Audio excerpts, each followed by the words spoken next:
The Stadium Heads podcast, Independence and FCS Bangers episode on the Sports Gambling Podcast Network is brought to you by Underdog Fantasy. Sign up, and when you do, sign up with the promo code TCESGPN to claim your first time deposit offer of up to $250 in bonus cash. They just introduced college football best ball, which I've been waiting for forever. So glad a company's finally doing it. That's why you got to jump on over there and check out UnderdogFantasy.com with the promo code TCESGPN. We're also brought to you by Rhythm.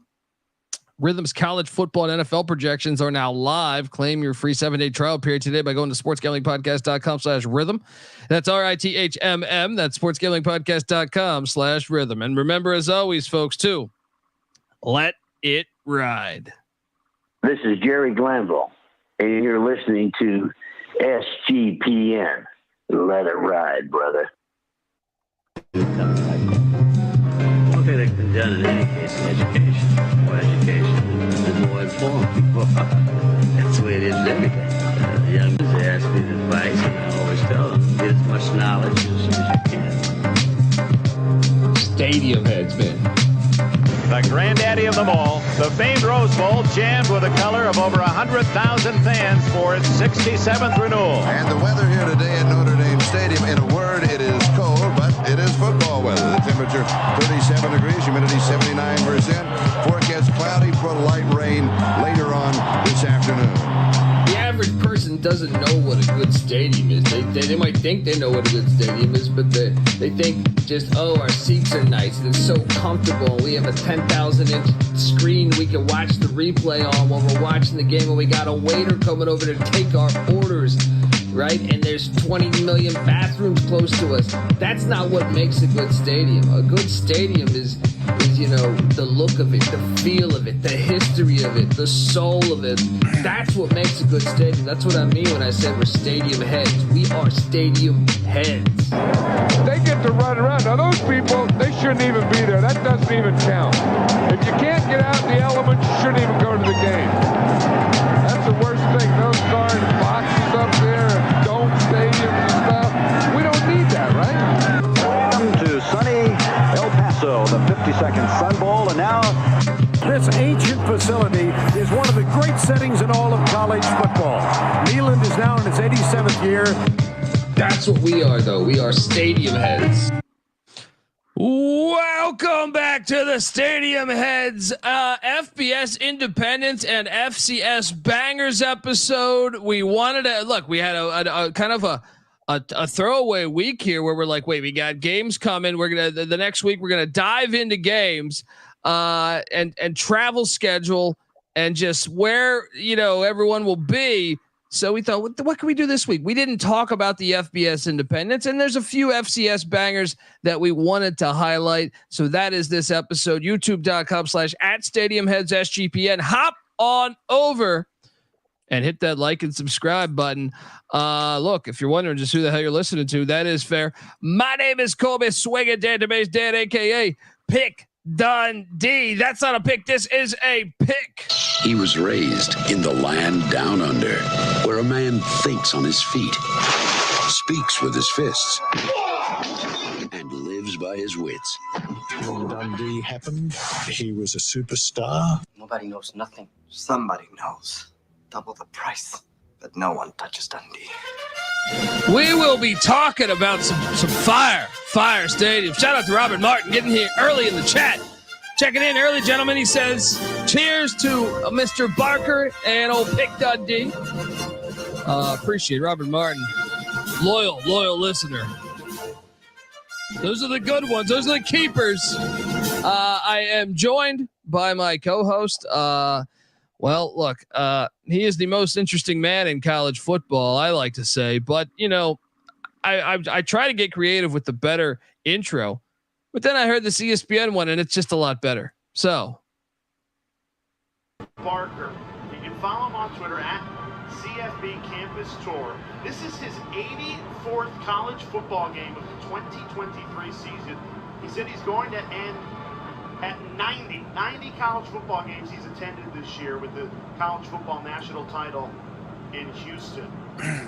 So, again, He's out there with everybody. He's like wet US weather. Postal Service. Rain, sleet, snow. It doesn't. Rain, sleet, snow. I gave you Michael Barker. How are you, my friend? I'm doing great. Rain, sleet, snow, and computer difficulties. Is that another reason to show up here? So I am not in my usual comfort zone with some technical difficulties, but we got the phone, we got the earbuds going, we got the notes in the background. Hopefully we can make do and talk about some more great D1 stadiums. Yeah, and look, and if for some reason our audio cuts off, you'll still see these slides that I built, and trust me, if you're a true stadium head, it might even be a better episode without my stupid voice. You know what I mean? Like you're just sitting there, just looking at all these beautiful college football stadiums. We want to preface that we did have some technical difficulties right before the show, but so hopefully we make it through all this. But at the same time, this is an episode that we just felt. And I don't want to speak for you, Michael, but I felt like, we kind of were like, what should we do this episode? Some people had voiced that we hadn't highlighted Notre Dame Stadium yet and some other stadiums in the FCS and stuff like that. So I think that was kind of the logic behind this episode. Am I missing anything? No, I think that if we could do it all over again, we probably would have done Notre Dame with the ACC. We could have done the 2 FBS independents, maybe with Conference USA, because there's only 9 teams. And then, there's, as you mentioned, we're going into the season, so we can't go into many more FCS conferences, the Missouri Valley or the CAA. So I think this is a good way to kind of, like you said, a bonus episode, but do some cleanup work. We're also going to talk about 2 schools that are joining FBS next year in the Conference USA, which is Missouri State and Delaware. So 3 independents in FBS, 2 coming up to FBS next year, and then 7, we're calling them bangers. I think the best of the rest out in the FCS that I think are worth highlighting. Yeah. Shout out to FBI Tugboat. Shout out to Dick Trickle and Robert Martin. Giving us $50. Let's get that CFL Stadium Heads podcast going. Hey, I appreciate that, Robert. And I gotta find that's really. And we've been talking about that behind the scenes. Maybe we can make that. Maybe we can make that come to fruition at some point. Like we've talked about that before, but we're grateful regardless. And I'll make sure that perhaps we can. I'll notify you when we make plans to do something like that. Maybe on this very show we could do a CFL episode. It's only 9 teams, so I do host the CFL gambling podcast as well. But we are grateful, very very grateful, Robert. Look, I want to dive into these stadiums, but before I do that, I want to tell the folks out there that you are listening to the Stadium Heads podcast, part of the Sports Gambling Podcast Network. The Sports Gambling Podcast just launched their 32-team NFL preview series. No matter how ridiculous and terrible that new NFL kickoff is, there's still money to be made in the NFL. All right. There's 32 team previews. They're going to give you an edge stacking the money in Real Money Kramer. All right. And they're giving out a $500 circa future for the listeners, plus the EPL return. So make sure to check out the Soccer Gambling Podcast and the EPL Gambling Podcast for your footy fix, as they say. Subscribe wherever you get your podcasts and the SGPN app, which is available to download for free in the App Store and Google Play Store. All right. Now we jump back and look, youtube.com/@StadiumHeadsSGPN. Look, if you're listening to this on the audio side, that's fine and dandy. We are grateful. I think the visual side is better though. And so if you get a chance, if you've been listening to this on the audio side, make sure you go seek that out. I think it improves the show a little bit there. I got the slides here. Let's load them up. These will be the teams we're talking about. Obviously, it's not one solo conference. We will be talking Notre Dame, UConn, Umass. Those are 3 FBS schools for this season. And as Michael alluded to, the 2 entering next season, the Delaware Blue Hens and the Missouri State Bears. We will be talking about then Central Arkansas, the Citadel, Lehigh, North Dakota State and South Dakota State, Western Carolina, and Youngstown State. And the last time Michael visited these places, he's visited them all, but not all for games. There was a certain for whatever reasons, there were not games played. So he visited the campus. And, but last time he went to Notre Dame was Florida State, Notre Dame in 2018. The last time he caught UConn at the Rent, was 2022 as they hosted UMass rivalry game. Last time you were in Amherst was, checking out Eastern Michigan a couple of years ago in 2021 at the McGurk against UMass. Last time you were checking out the Delaware Blue Hens, they were taking on fucking Sacred Hot. But in 2021, you caught Missouri State in 2022 against UT Martin. You caught Central Arkansas in 2022 against Missouri State. You caught the Citadel in 2022 against Samford. Lehigh, you've been, but not for an actual game. North Dakota State, you've been obviously for the Youngstown State, North Dakota State game in 2021. And South Dakota State, you caught the playoff game a year ago that they just obliterated the Albany Great Danes. Also, Western Carolina didn't go to a game, but you've been to the campus. And Youngstown State, the Icebox, you were there in 2023 as the North Dakota Fighting Hawks came in there. I know that I just threw out all out there. Was there any ones that just? I know we're going to go through all of these, but is there anyone that jumped out, or did I fuck up a graphic? What did I do here? Tell me something about your travels. Tell me about the two places you didn't catch a game. Yeah, so the two places I haven't caught a game is Lehigh and Western Carolina.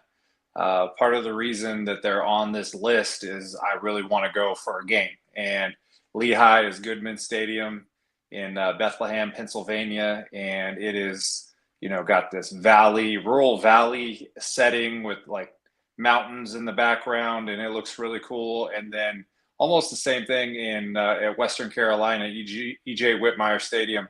It has a great backdrop. And so those are two I want to get to. I do, pretty soon, like you said, next episode, we're going to start talking about exact schedules and dates and everything.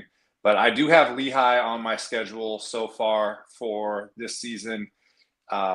Western Carolina, I'm still looking for a spot for, but there's several Saturdays that are still open. So those ones I really want to get to just because I think that they're bucket list FCS stadiums. And then ones that maybe jump out on this list, obviously Florida State at Notre Dame, 2018, Notre Dame just absolutely obliterated Florida State. That was, a good game to watch. I've been to two UMass UConn games, one in 2018 and one in 2022.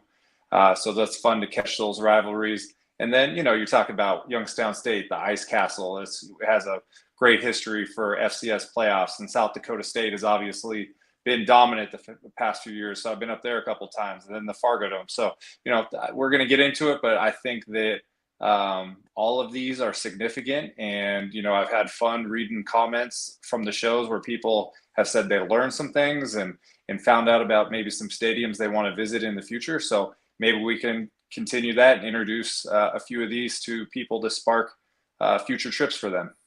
Yeah. And I mean, one of the things, shout out to Weehawk, by the way, he says you need to get the Cullowhee. I do too. So maybe we could figure that out at some point. But one of the things I think, go support local college football. You know what I mean? Like, or, obviously it's great to go on a trip and, support whatever you can when it comes to college football. But, I sit in the studio in Los Angeles with, 20,000 games on. It's great. I'm not knocking that. I encourage, that if you can pull that off, that's great too. But I still say nothing like boots on the ground. So go out there, support local college football, man. Like whether it's, I don't give a shit if it's a JUCO, you know what I mean? D2, go out and catch college football live. Do yourself a favor this offseason because, I circle a game on the calendar that you're going to go to that maybe live in Northern California and you say, I've never been to a Cal Golden Bear game or a UC Davis game or something. Circle that. I challenge you. I think you'll dig it more than you realize. Let's get into this though, because we start with the Golden Dome, which it's tough to beat this. Gonna talk a little bit more about this in a second, but I do want to tell folks out there that the Stadium Heads episode is brought to you by Underdog Fantasy. If you go 8-0, you can win 325 times your entry, or play fantasy football the right way with Best Ball. Best Ball Mania is now live with $15 million in prizes. I mean, I told you, we just dropped an episode regarding the college football best ball draft we did. Hop on over there, check it out. And Underdog just launched their season-long college football projections. Let me tell you, this is stuff you can't get elsewhere, folks. Like, to give you an idea, let's say you think Texas is going to struggle. We've seen their starting running backs already out for the year. And, or you think Dion in Colorado is going to struggle. You can take the lower passing yards for Shedeur Sanders at 3,250.5 for the season. All right. You pick a minimum of 2 players from at least 2 different teams. And it's just, you're not going to find that elsewhere. They're going to give you that edge, to me, that if you're a real hardcore college football fan, you're not going to see elsewhere. So hop on over there. You can now use specials and boost on all flex entries as well. So sign up. And when you do, sign up with the promo code TCESGPN to claim your special pick plus first time deposit up to $250 in bonus cash. UnderdogFantasy.com promo code TCESGPN. All right. Back on the Stadium Heads podcast, talking Notre Dame Stadium. I am one, my oldest brother is a diehard Notre Dame fan. So like, I grew up hating them, to tell you the truth. Like, I hated Notre Dame because I want to see his misery. When that's brotherhood for you. You see him happy. His team's winning national championships with Tony Rice. And you're just like, God, I hope they suck next year. Right. And, but you then realize as you age that Notre Dame does college football right. And I am really hoping, I know they just lost their starting left tackle for the season. I'm really hoping that they're hosting a playoff game year one. Notre Dame Stadium, South Bend, Indiana, 94 years old, seats 77,622. If they're hosting a playoff game, I mean, we might have to finagle away to get ourselves out there to the Golden Dome. Look at this place. I have not been for a game, but I've been here. I've been exactly right here. I've gone right up to the gates, but there was no game that Saturday. Tell me about your travels to South Bend, because this place to me, it's sacred. This is a sacred football spot. It is. And, this is as far as you can get, period. This is not a stadium where you just kind of waltz up there and there's a gate unlocked and you can go hang out. Like, this place is protected, and there's a reason for that, because it's one of the cathedrals of college football. And it actually looks like a cathedral now. There in 2014, there was a major redevelopment done. It was called the Campus Crossroads Project. And in a similar way that they improved Florida State Doak Walker, where they embedded buildings and then wrapped it, they did the same thing here with the Duncan Student Center, O'Neill Hall, and Corbett Family Hall. And they turned this into, you talk about maximizing space, but it also updated the exterior look to something that is just really beautiful. And I've been there for 2 games. This picture I've been there for 1 game and a spring game. So this is from 2018. They played Florida State, and it was a 2-for-1. Went there, watched Eastern Michigan during the day, and then got there for the night game. And I mean, it was like 40-7 in the third quarter. And you really, the drama of the game was out of it, but you really got to take in the atmosphere.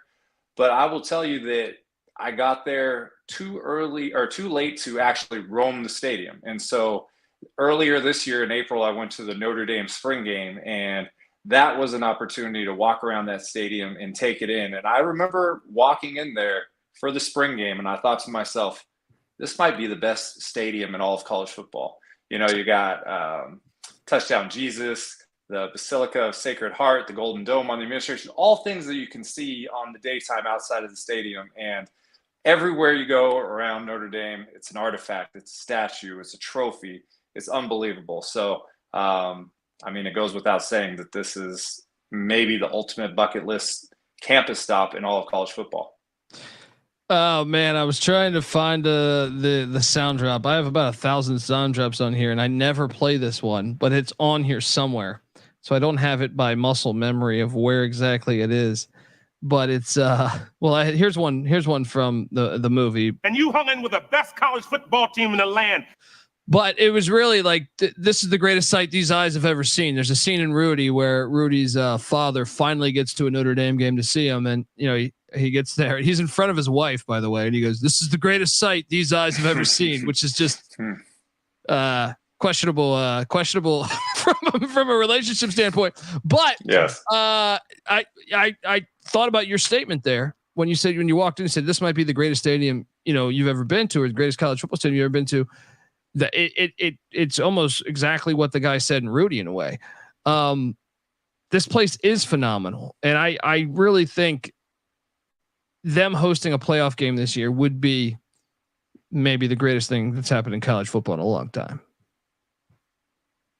Yeah, and there's an opportunity there because, let's say that all the Power 4 conferences, they go undefeated and Notre Dame goes undefeated. Let's just say they're not going to give Notre Dame a seed above somebody that won a conference championship. So automatically they would be hosting a first-round playoff game, which we would love.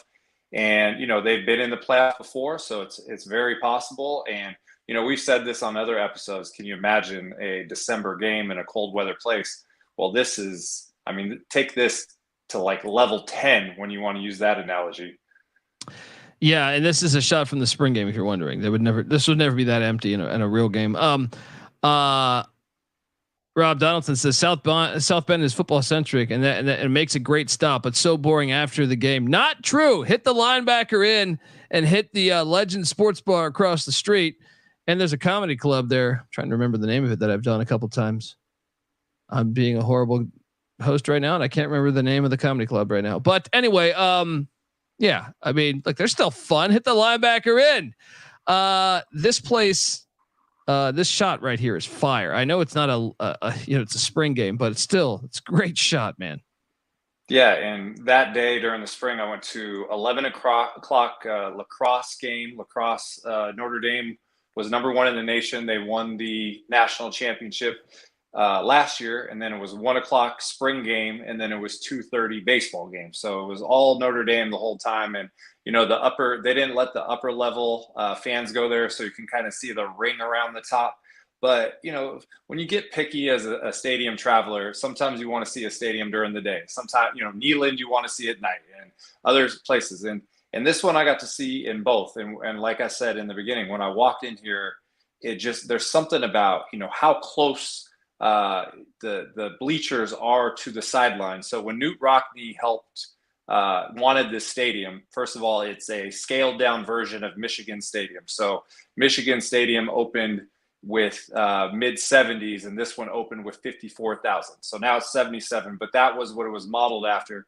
And one of, they call it the house that Knute Rockne built. Well, the reason is because he had actually put his fingerprints on a lot of designs, and one of them was he wanted the bleachers right next there, so the opponents felt like they were on top of them, which has been copied in several other stadiums. But, you talk about aura, you talk about mystique, you've talked several times about imagine all the players that have played on there. It's endless. And, they put in lights in 1982, so they were playing all day games through there. Another thing that us college football fans would really appreciate, there's no advertisements or corporate signage allowed inside the stadium. Oh, it's gorgeous. So there's no, Budweiser this and, other places, or make sure you vote or whatever. It's the opposite football. Of the NFL. The complete opposite of the NFL. Yeah. When you said dynamic kickoff, I was thinking of another D word, right? So we got to cling to places like this that don't cash in on that corporate dollar. And in case you're wondering, folks, he's talking about when he says 70s. Michigan Stadium wasn't built in the 1970s. He's referring to how many people, the attendance, capacity. The capacity. Yeah, exactly. And Rob Donaldson, that's right. You are correct. It was the drop comedy. Get yourself out to the support some live comedy too. That is exactly it. Yeah, these photos, man. And look, you go around campus. I did have a chance to do this, and it's fucking it just blows you away. You're just like, wow. It just looks like you're like in like a fairy tale or something, right? It's just insane. It is. And and this is the indoor practice facility. I got to see that, and I went to a basketball game, and they got all these different trophies from every sport. And the campus buildings, you can go on there during the day. Obviously, you can check them out at night. You got Knute Rockne statues. They got the original cut off piece of a goalpost from the the prior stadium before Notre Dame Stadium. And really, I haven't been there for a game since 2018. So right now, I actually have it penciled in for November 9th playing Florida State again. And we'll see if that holds. But Valparaiso is playing at 1 p.m. and that's about an hour drive to Notre Dame Stadium. And the Florida State game is a night game. So I think I can do both. We'll see what happens. But I want to get there, and I want to get there again. And, I've said on previous episodes, my photos have improved. So these are the shots that I want to duplicate 6 years since my previous visit and, just capture Notre Dame Stadium. If you said to me you thought it was the best stadium or your favorite stadium in college football, you would get absolutely zero argument. Yeah, that's what I'm saying. It's right there. Like, it depends on the day you talk to me. Some days I'm like, that's the best stadium. Some days I'm like, no, it's third, but it's definitely top 10 to me. Absolutely. This is a top 10 stadium. Tell me about this, well, to the right you have, if you're youtube.com/@stadiumheads, SGPN, to the right you have, almost looks like, maybe a program or just some type of wall mounted. Yeah. So what's that? That's the stadium from 1930. So that's what it looked like in the very beginning. And, we're talking about 94 years or 96 years or something since then. And, that it grew with the times and they didn't junk it and start over, and they built it up. So those are on display in the basketball arena. There's a lot of photos that are, trophies that are out that you can take. And then on the left is, you showed the daytime shot of Touchdown Jesus. Well, that's what it looks like lit up at night, which is ridiculous. Yeah. Incredible. Just incredible here. If you're ever, and look, it's not that far from Chicago, folks. If you go to Chicago, you can pull this off and go back to your hotel at Chicago, in Chicago, essentially. So I don't recall the exact time, but it's not that far. It's about 2:15. That's what I would put it at. Yeah. Yeah. This campus is friggin' unbelievable, man. And even the outside, right? You lean into the campus tour aspect. So, this is one where, let's say you watch a game on Saturday night, like, go to your hotel, don't get out of town. Don't be in a hurry to get out of town. Wake up Sunday morning. They have, I think they have like church services on there. So if you want to do that at Notre Dame, you can do it, but you also can go and watch. Not just the football stadium is nice, but they have invested, not surprisingly, in all of their facilities. Their lacrosse stadium is really nice. Their soccer stadium is really nice. So this is one where, you want to go there for football, but you also tour the whole place because you'll love it. I'm sorry. This shot right here. What's going on here? So I try to bring the real shit to the people. That's what I try to do. And so, I'm roaming around the stadium. It's the spring game, and the spring game started at 1 p.m. There were people tailgating before the sun came out, and that was like 6 a.m. And I was like, this is hardcore, and I really like it, So I went to the lacrosse game I mentioned, but when I came back, this is probably, so kickoff at the spring games 1:00. This is probably 1:09. Okay, like 9 minutes into the game, and I saw this dude. He's in full painter suit, get up. He was sitting and he just crawled in that hole and started to go to sleep. And I tried to creep up and take the photo. The family, they kind of turned their back and were looking at me. And then I waited for them to turn and I got photos. And, we put out the caption, do you want to see a dead body?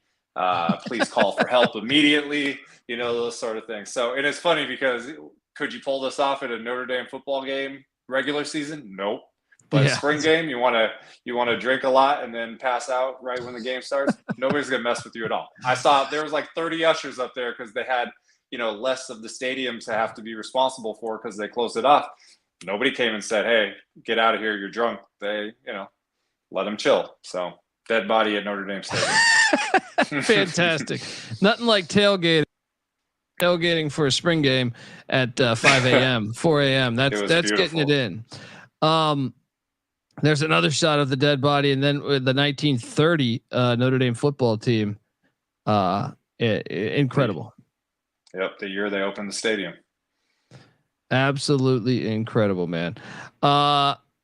Next up, folks. But before I get there, I want to tell the people that. The Stadium Heads podcast is brought to you by Rhythm. Football season is here, and college football and NFL models are now live on Rhythm. Create your own winning betting model, or let Rhythm do the heavy lifting for you. You decide what stats matter most for you, and then Rhythm will build a custom model around that. Or just let Rhythm and its predictive models do all the heavy lifting for you. Rhythm uses AI projections from MIT data scientists. Rhythm already has you covered for NFL Week 1 and college football Week 0. I like the Georgia Tech Yellow Jackets plus the points against Florida State. I think it's 13. Claim your free 7-day trial period today by going to sportsgamblingpodcast.com/rhythm. That's RITHMM. That's sportsgamblingpodcast.com/rhythm. We're also brought to you by Circa Survivor and Circa Millions. Yes, Circa Sports is back with Circa Survivor and Circa Millions, giving away $16 million in guaranteed prizes. Imagine the regret you'll feel if you win your office Survivor pool, but didn't enter the Circa Survivor. And look, if because those picks would be good anywhere. You'd be a millionaire had you just entered Circa Survivor. If you don't have a trip booked yet for Vegas before football season, may I recommend the Ultimate Contest Weekend. It's a great time to go out. You can hang with my pals Ryan Real Money Kramer and Sean Stacking the Money Green from the Sports Gambling Podcast, and CJ Sullivan, the Bet Detective. Some of the open bar events at the greatest sports book in the world, August 22nd to August 24th. Use the promo code SGP15 to save 15% off your hotel room for that weekend. And of course, sign up in person at Circa between now and September 7th. You can use a proxy to play from anywhere. You're not going to have to fly back every week. We even have a deal with a proxy. Go to proxy.footballcontest.com to save you $50 with the promo code SGP. We are back on the Stadium Heads, and now we are talking about another independent, the UConn Huskies, Pratt and Whitney Stadium there, the Wrench, where everyone gets twisted. They call it the Rent. I call it the Wrench, Wrenchler Field there, Hartford, Connecticut. 21 years old, seats 40,000. Tell me about your travels to Hartford. So I've been to 2 games at the Rent, and both versus Umass, which is the rivalry game, won in 2018. It was a nor'easter. It was probably me and the bands, and that was about it. And it was an ugly game, but it was fun.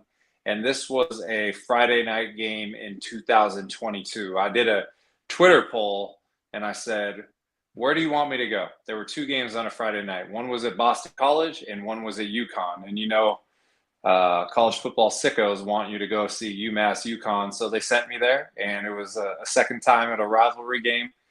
And it's a nice stadium, built in 2003, newer, and they did a good job. We can get into the shortcomings of this situation, but stadium wise, just solely looking at a stadium, this is a very nice, I'll call them, UConn is on par with G5, so it's a very nice G5 newer stadium.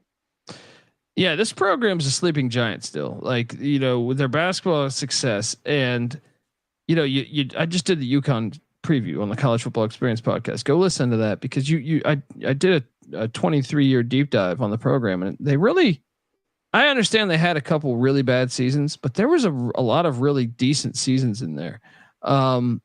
They played in, was it the Fiesta Bowl? They played in one of these. Yeah. Yep.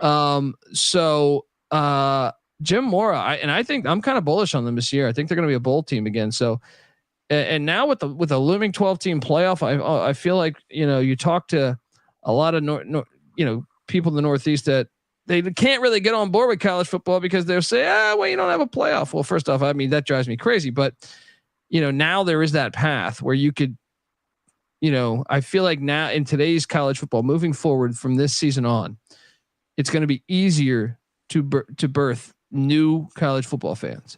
And the sky's the limit to me. I mean, this is a very nice stadium, man. This is a very nice, I know it's not on campus, but it's nice. Yeah, and that's the issue. So, first of all, we talked about this on previous episodes about how the number of independents has shrunk, and there's 3. And UMass, we're going to talk about next. They're joining Conference USA, so there's going to be 2. It's just going to be Notre Dame and UConn. And, yes, there's a playoff spot opening, but to see independent UConn getting that spot or something else that seems kind of far-fetched in my mind. I think that, they have had times where they're good, but the stadium setup is 23 miles from campus. So it's located in East Hartford. It's about a 30-minute drive from Stores, where the campus is. They had a stadium there. It was Memorial Stadium. They played in there from 1953 to 2002. They demolished it to build a $40 million basketball practice facility. And we know that basketball makes, UConn, and that's what they're known for, but they basically put their football team without a home. And, in the mid 90s, there was talk where maybe the Patriots, if they didn't get what they wanted for a new stadium, they were going to do a joint venture with UConn. And in the midst of those negotiations, they made a deal with Gillette and they moved to Foxborough. And they took that joint project and they scaled it down and made it UConn only. So in some sense, they have a great setup where, they have their own stadium and it's not shared with an NFL team. But the fact that it's 23 miles off campus, it's harder to get people to come to games. And, it's to see the old stadium where it was located right in the center of campus and Stores. It feels like, a setback, but winning cures all. And if they catch fire, like you're talking about, Coach Mora, they could do it. It's just, the stadium head in you wish you could go back and be like, do not tear this on-campus stadium down. This is great. And, it was too late, obviously. Yeah. That is a bummer, but I still think it's a nice looking stadium. So very nice. Yeah. And this was obviously, they need the fans have to come. These were two like 1 in 10 teams when you went to this game, I think, or something around there. Yeah, well, I mean, it's a rivalry game, so you hope that it would, even on a night, a weeknight, they would get people there. But yeah, you're not playing you got two independent teams who are below 500. I mean, what are you really playing for if you're just gonna, be 100 about it? Yeah, yeah. What else do we got here? Rob Donaldson wants the civil conflict trophy back. That was the worst. The UCF and UConn rivalry, the civil conflict. This is college football, though. It doesn't matter if it doesn't matter if you're 30 minutes away from campus. Once you get this shot right here, this is beautiful right here. This is, to me, college football. And how often do you get to see a rivalry game on a weekend or a weekday? Last year I did Georgia Southern versus Georgia State on a Thursday, and they sold the whole place out. I've been to App Coastal a couple times on Thursdays. They've sold it out. So even though this was not a sellout crowd, obviously you saw from other angles. Right here, you can see the band is into it. The stadium looks really nice, and UConn won, so they gave everybody what they want. But we want this, full crowd every time, and hopefully winning will bring it. But yeah, this is exactly. I want to mingle with the band and catch a vibe and showcase, a place like the Rent properly on social media. Yeah, and shout out to Josh in the chat. It says UConn signed a bunch of high profile transfers. I'm with you. I think UConn is going to be good this year. I think they're going to be a good football team. So this place will be a little excitement to it. I think this fall. Get yourself out to a game if you're in the area, folks.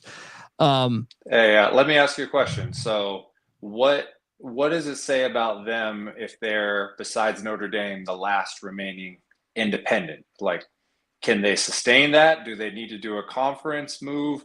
Like, what's your opinion on UConn moving forward as the only non-Notre Dame independent in FBS? Well, first off, I hope we're living in a world where you can always be independent.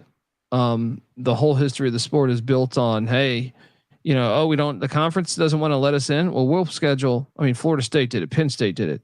Notre Dame's done it. I like a college football world where there is independence, but for UConn, I do think the Big 12 or the ACC, I don't know why the ACC hasn't called them yet. They made the mistake of not calling them 25 years ago or 20 years ago, whatever it was. But I think, their football program has a ton of potential. And it's funny, you talk to a lot of the UConn basketball fans, and some of them say, well, no, they shouldn't join the Big 12. They're home in the Big East. And I get it. I host a college basketball experience. I love college hoops.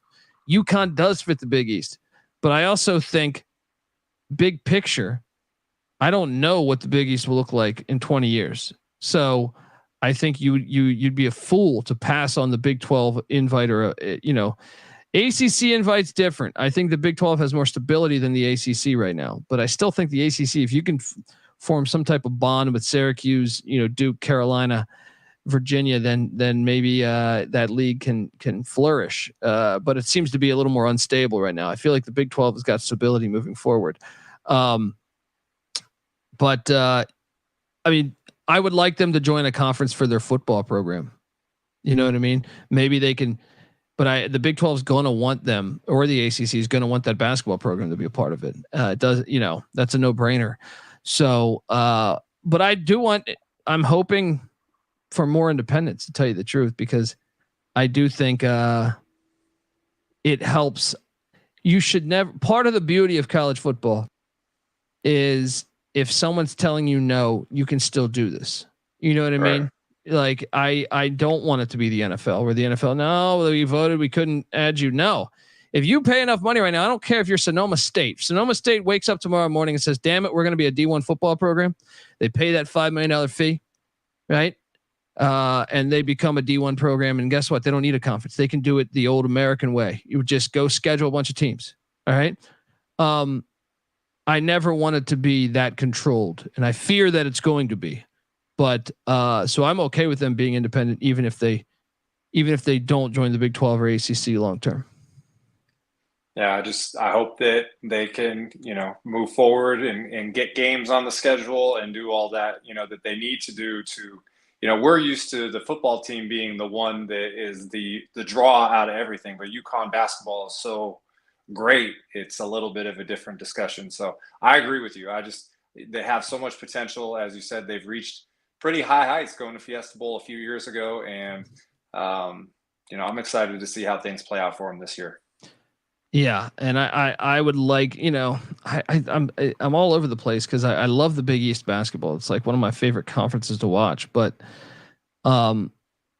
I could see them in the Big 12. I think they fit in the Big 12, considering who else they added in, or the ACC. Like ACC's got a bunch. Big 12 is a good basketball league too. Yeah, really no, it's really gotten good over the past decade or two. But I also think like to sit there to stay stagnant in the Big East. Greg Sankey's like kind of hinted at comments being like, we don't, we want to expand the NCAA tournament, but there's also like, if you read between the lines, sometimes it makes you feel like they're going to separate from the NCAA, which means like, what does that even look like then? Right. Are you part of the NCAA tournament? And I'm not talking next year. I'm talking about like long-term. So I don't know if you're a UConn basketball fan that you want to be in the Big East when all that shit goes down. So I hear you. Yeah. Anyway,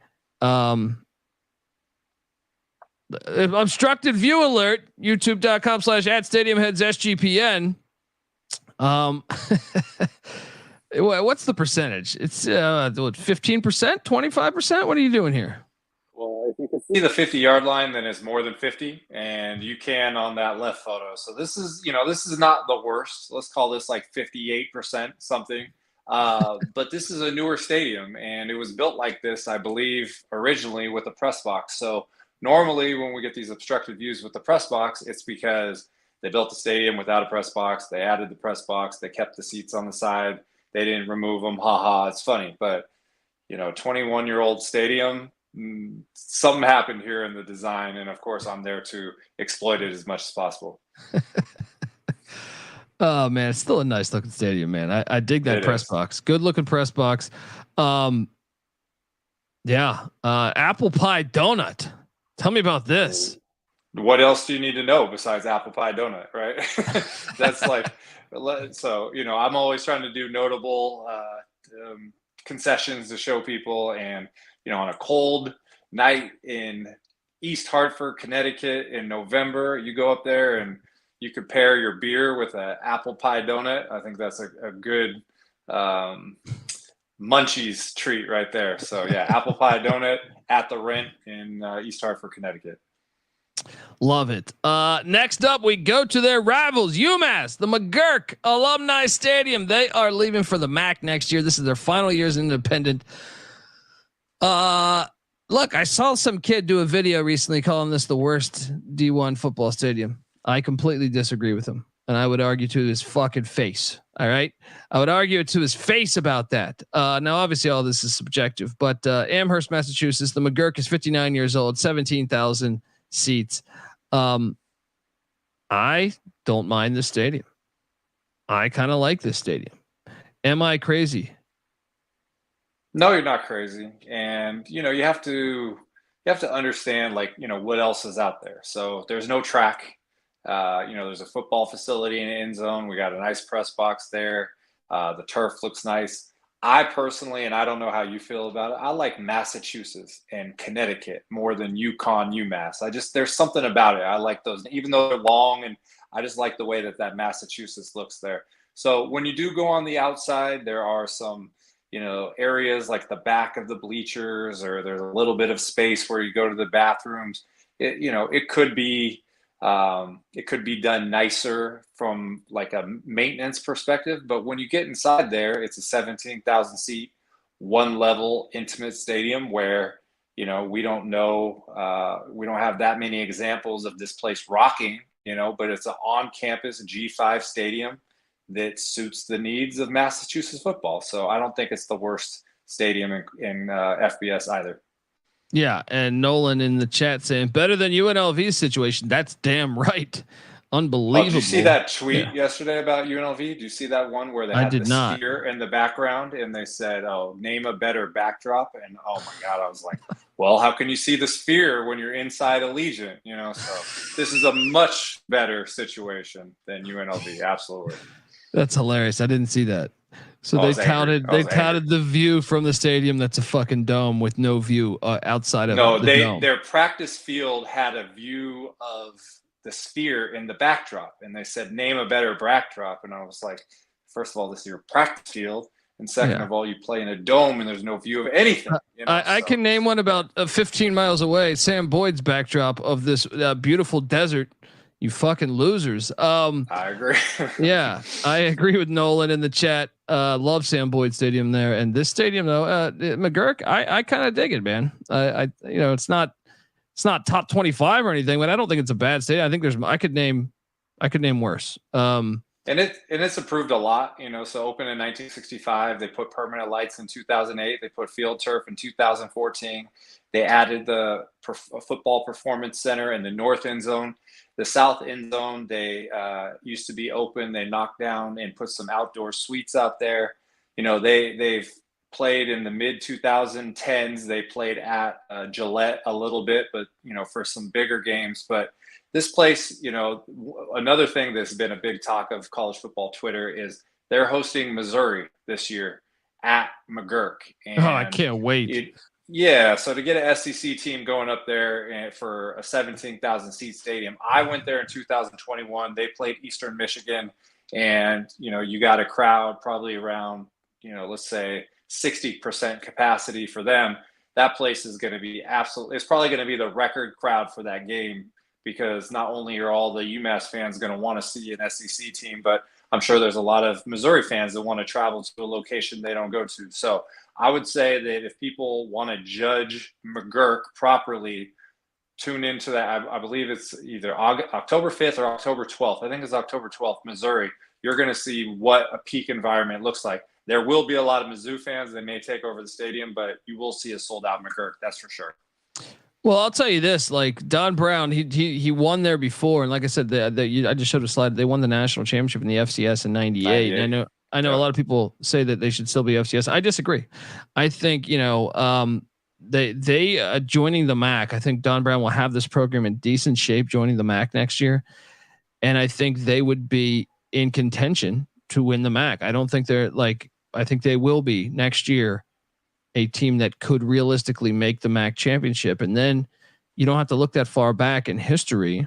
Western Michigan, Northern Illinois, where Toledo, had they not blown that game last year to Illinois, where they would have been in the mix for the group of 5 berth. So, and then you're in the 12-team playoff, and then you build on that. So I think they're in a decent spot. Now that kind of goes against what I said with UConn, because I do think UConn could be a power school. It is a power school to me. You know what I mean? Just like football has teetered off a little bit, but you don't have to look that far back. They were in a Fiesta Bowl. You can't say that about UMass.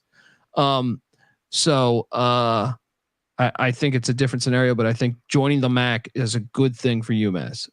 Yeah, and I will tell you that I'm excited next year to add a new MACtion team. I've been to Ohio 4 times. I've been to Toledo 3 times. I've been to Eastern Michigan. So it's nice to be able to get a new team added to a G5 conference. And, they also have Buffalo up there in the Northeast in the MAC. So they're not all the way by themselves. But yeah, the reviews people are giving in this place, we say it all the time, the boots on the ground may change your mind. So look at the pictures, read the good, read the bad, and then hopefully you can make a trip up there and check out McGurk for yourself. Let's go. Next up. Well, there's that shot too. I like that shot. You got that was the sunset shot that I waited for. It was probably like 2 minutes before the end of the game, so the crowd wasn't as good, but got a nice shot there. Yeah. The Delaware Blue Hens, Delaware Stadium in Newark, Delaware, 72 years old, seats 18,500. Delaware has had a great football program for a long time. I have gone down the rabbit hole over the past couple of years, but I remember in the 90s watching big time FCS championship games and playoff games at Delaware. But I went down the rabbit hole just watching their wing tee in the 80s with Rich Gannon and shit. And dude, it was fire. That off. Beautiful. Go watch that. That tape is out there on YouTube for a lot of their games. But this program has a deep history. Like I said, Rich Gannon, obviously Joe Flacco. They have just been a winning team. I know it maybe teetered off a tiny bit over the past 5-6 years, but they still had a Final Four run in the spring season with Nolan Henderson at the quarterback spot. They're joining the Conference USA next year. And I can tell you, me and my brother have already consulted about getting up there for a game because we are excited for the Delaware Blue Hens to come to the FBS. Oh, I'm with you. And, as a traveler, Kennesaw State is joining FBS this year, and they joined Conference USA. And I've been waiting to see them for a game. And when I knew they were joining Conference USA, and then Conference USA started those weeknight games, I knew that I would just wait for that. And they're playing 2 in October this year, so I'll get to Kennesaw State. Well, Delaware is kind of the same way. I saw a playoff game in 2021. They played Sacred Heart. It was a great game, and I got to do that, check that out. But I've wanted to see them ever since then. They've kind of outgrown the CAA. The CAA has changed, just added some teams, and the quality of the league from top to bottom has hurt them sometimes in the playoff seeding. So I think that, the combination of teams leaving Conference USA and other FCS schools like Jacksonville State and James Madison having success right away in FBS, I think that inspired Delaware to try to make the move. And you're right. They have a great football history. They have a very nice stadium. They have a great home field advantage. Their overall win percentage since 1952 in this place is 742, 332, 114, and 4. So they win 75% of their games here. And I think this is going to be a seamless transition to FBS when they make the jump next year. Yeah. And I have a theory. Like I love the FCS as much as anybody, I feel like, but I think the FBS should represent at least one school in every state. I agree. So I think New Hampshire should be in the FBS. I think Vermont should start their football program. Unbelievable that they don't. I think Maine should be in the FBS. And then I think your second school can then be in the FCS. You know what I mean? I'm very excited about Delaware jumping to the FBS, and I plan to hit some of those games. I'm sure I'll join you there. And this stadium's kind of cool, man. We got a little forest back there. It's really nice. I mean, it started out with 9,000 seats. It got up to 18K, and they somehow squeezed 23,000 against Temple in 1973. They added permanent lights in 2000. They added field turf in 2010. And, as much as you want to do things to get your stadium right, I bet you Delaware didn't think when they founded their program and built the stadium, they'd be anywhere close to FBS football. So it's cool that it's grown with the times, because we're going to talk about a couple other schools here coming up where they ditched their old stadium, and that's unfortunate. So this place has evolved, and again, it's 17,000 seats. That's not a deterrent for anybody jumping up now because the 15K requirement is not there. And I think I had fun when I went there, and I'm looking forward to go back again. Yeah, and shout out to Filet Fish in the chat. Have you done Idaho? Yes, the Big Sky preview is out there. Just type that into the search engine and on YouTube, and you'll get that. Love this. Go Hens. They got to get what is this right here? It's this very famous bathroom, and this is the P wall, and this is a Delaware stadium staple forever. And, it's extremely sought after bucket list destination to go and take a piss there. So I did a video of myself pissing, and you could hear like the circulation going through because they just have these urinals running the whole time. And, you can't have stage fright in this place. You got to be able to step up there amongst other people and get the job done. But this, there have been a lot of talks about, and there's been renovations to the stadium. No, don't keep this here. Yeah. Well, that's what I'm saying. There's normally you're going to, hey, let's get that eyesore bathroom out of there. This is people, they will fight you to keep this place. So next time or first time somebody goes to Delaware Stadium, if you think you've seen it all inside the stadium, if you don't go on the P wall, then you didn't do all that you needed to do at the stadium. So this is and you also, taking a photo in a men's bathroom is not. I was about to say, like some people look at it, you're like, what the fuck is this guy doing here? Yeah. So the playoff game, you wait for opening kickoff and everybody's staring at the field, and then you can run and take the bathroom photo. Don't go there during halftime and try to film 12 dudes going to the bathroom. That won't work for you. So absolutely hilarious.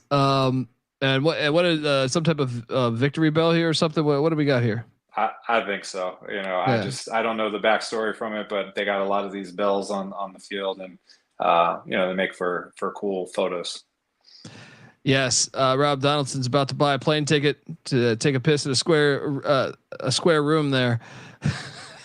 It's kind of like, what was that movie, Saw? It kind of reminds you of like the Saw, like the escape room type thing, except all you can do is piss. That's the only thing you're allowed to do. So, but yeah, we love those quirky college football traditions, and you got to do it. So Delaware Stadium, hang on to that P wall as long as possible.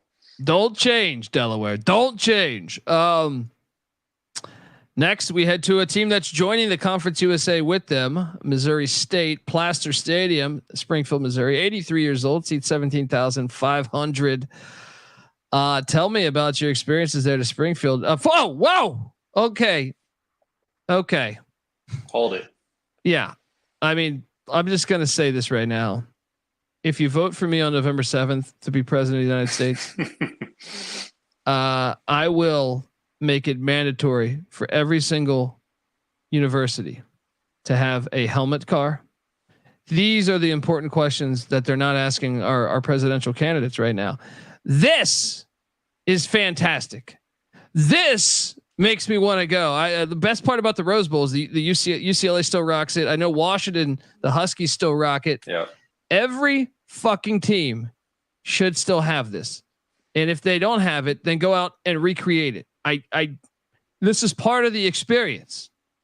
This is part of when I was a child, every stadium had one of these in the corner of the end zone, and it made it feel better about being there. It's like, oh hell yeah, they got the helmet car. Tell me about your travels to Springfield. Well, you already have my vote because I don't know where Trump or Harris stand on helmet cars. So, that's a very important issue for me. But no, the helmet cars are fire. I can think Memphis has one, and there's no reason not to have it. They're cool. They're photo spots. Everybody. What does that cost? Like $1,000? Come on. Yeah. And I mean, you could repaint it every time, because we got colleges changing their helmets and logos. All you got to do is paint the helmet and you got it. So yeah, I agree with you. But so obviously Missouri State, they're joining Conference USA next year. Plaster Stadium, built in 1941, only 8,500 seats. It's doubled in capacity. It's had a couple names, Briggs Stadium, which is the winningest coach in program history, Arthur Riggs.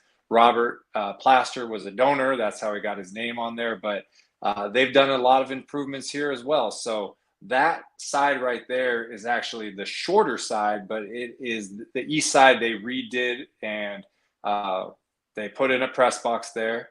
They or a small. That's the student section.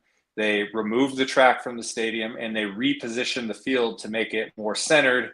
And they've done great strides there. I went there in 2022, and it was the season opener on a Thursday, and they played UT Martin in the playoffs the previous year in 2021. They had an epic game against UT Martin, so it was great to see that back to back. It's kind of like what Albany and Idaho are going to have this year. But this one, Missouri is an underrated football state, and they have been chomping at the bit to go up. Obviously, Bobby Trino was there for a little bit, so they have some big aspirations, and maybe they're not like perfectly positioned for an FBS school as far as geography, but I think that if they can win, Conference USA has proven to be a launching pad for a lot of other programs, and they want, they're pushing their chips on the table and they want to see how it goes.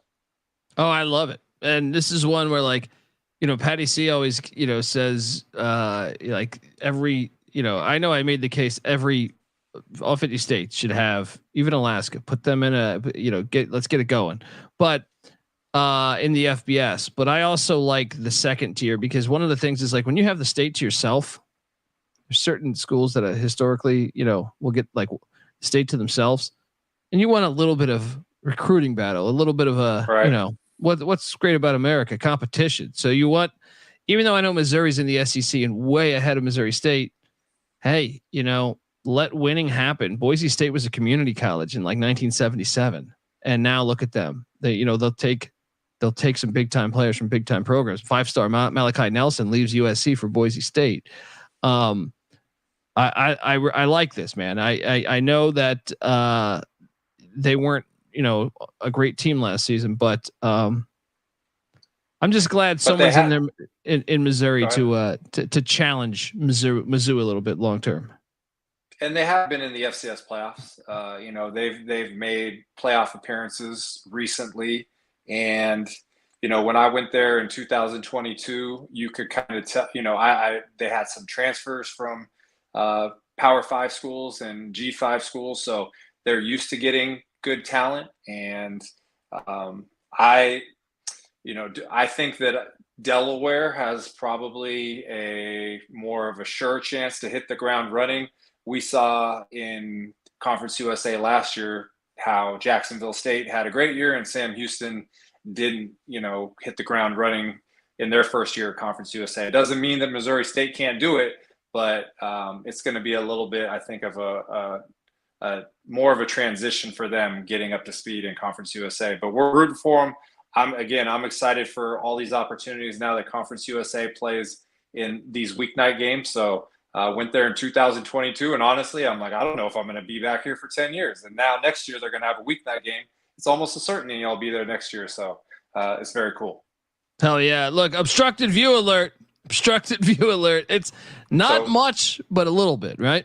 No, well, even when they reconstruct the stadium in 2014, there's still obstructed view alerts. So I think would you say if college football playoff listened to you, then you would tell them exactly how to seed teams and where to have playoff games?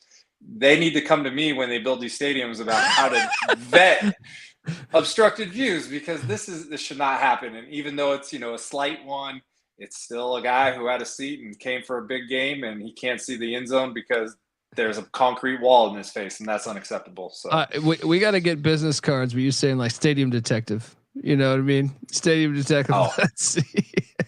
Yeah. Another way for people to look at me like I'm unserious. Let's do it. So there's the obstruction right there. So you're cutting off about 25, 30 yards, which that's an obstructed view that qualifies. Look, I another school in Missouri. Love it's outdoors. I've always thought St. Louis, like one of the things I would like to see in college football is like the reemergence of, I know this is kind of off the beaten path, but like cities, like, yep. Yeah. And this is Springfield, but I've always saying like St. Louis, why do they not have a fucking really good football team within St. Louis or Chicago or, like there's just a lot of cities you could say that for. I agree. But I am very excited about, them jumping up, and we'll see how they go. Look at this. This is a nice stadium, man. I think it's kind of underrated. Yeah. Yeah, it's underrated. And we did our best FCS invitational tournament, and this got ranked, I think, in in the top 25 or 30 of the FCS. In September, you can time out these weeknight games with daylight savings. So you're still going to, you get the sunset shot, which looks really nice. And, there is Lindenwood, which is not too far away in the FCS, but now they're jumping up and it may not be as much of a matchup. But I think that these Conference USA teams, now that we have Power 5 teams, Power 4 teams not wanting to do road games at G5s and being very particular, I think that there's going to be a lot of opportunities for Conference USA to play money games at Power 5 schools. And, I think that the G5 schools, if they're not going to get P5s to come in, we need to have big time G5 home and homes like Boise State and App State. So Missouri State jumps up, and hopefully they can create some new rivalries at the FBS level. Yeah. And I'll second that. Like Liberty and App State are playing this year, and I can't wait for that fucking game.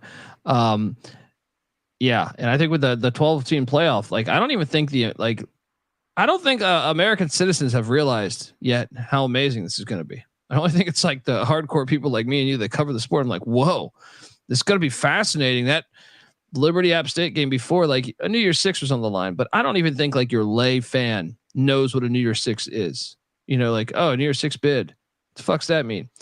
Right. Well, now you tell them like, hey, if they win this could be vital in them making the playoff. I think it completely changed the narrative and the excitement level. So, and I think if you just say it flat out, if Liberty doesn't beat App State and they go undefeated in Conference USA, they're not getting the bid. They're not getting it. So that's how serious some of these matchups are.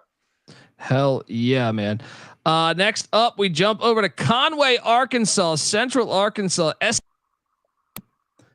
85 years old, seats 10,000, and this one's famous, folks. If you don't know, you might have caught it randomly on your TV. For a couple of years, they were playing the week 0 games. Yep. It kind of bums me out that they're not anymore. Like I specifically would like Central Arkansas to do that, but this stadium, first off, okay, you have me already. You have my attention, like this right here. And then what in the hell is this? This is fantastic, but also like, it's not my cup of tea to have purple and gray, but I also understand why they did it. And I do think it is a unique thing. Like I like Eastern Michigan's. That's my favorite because I feel like you're watching a game in 1950, but this is still cool. I know some people truly hate it. I don't truly hate it. To me, it's an outdoor stadium. Make the turf whatever color you want. Your thoughts and tell me about your travels to Conway.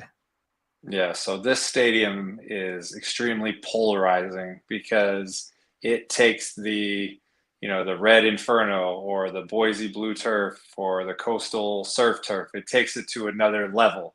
And, I've heard people say, oh, I can't watch a game on there because it causes seizures when I watch it on TV. And other people, they think it's incredible. So I will tell you that, they put it in, they call it the Stripes, and they put the Stripes in 2011.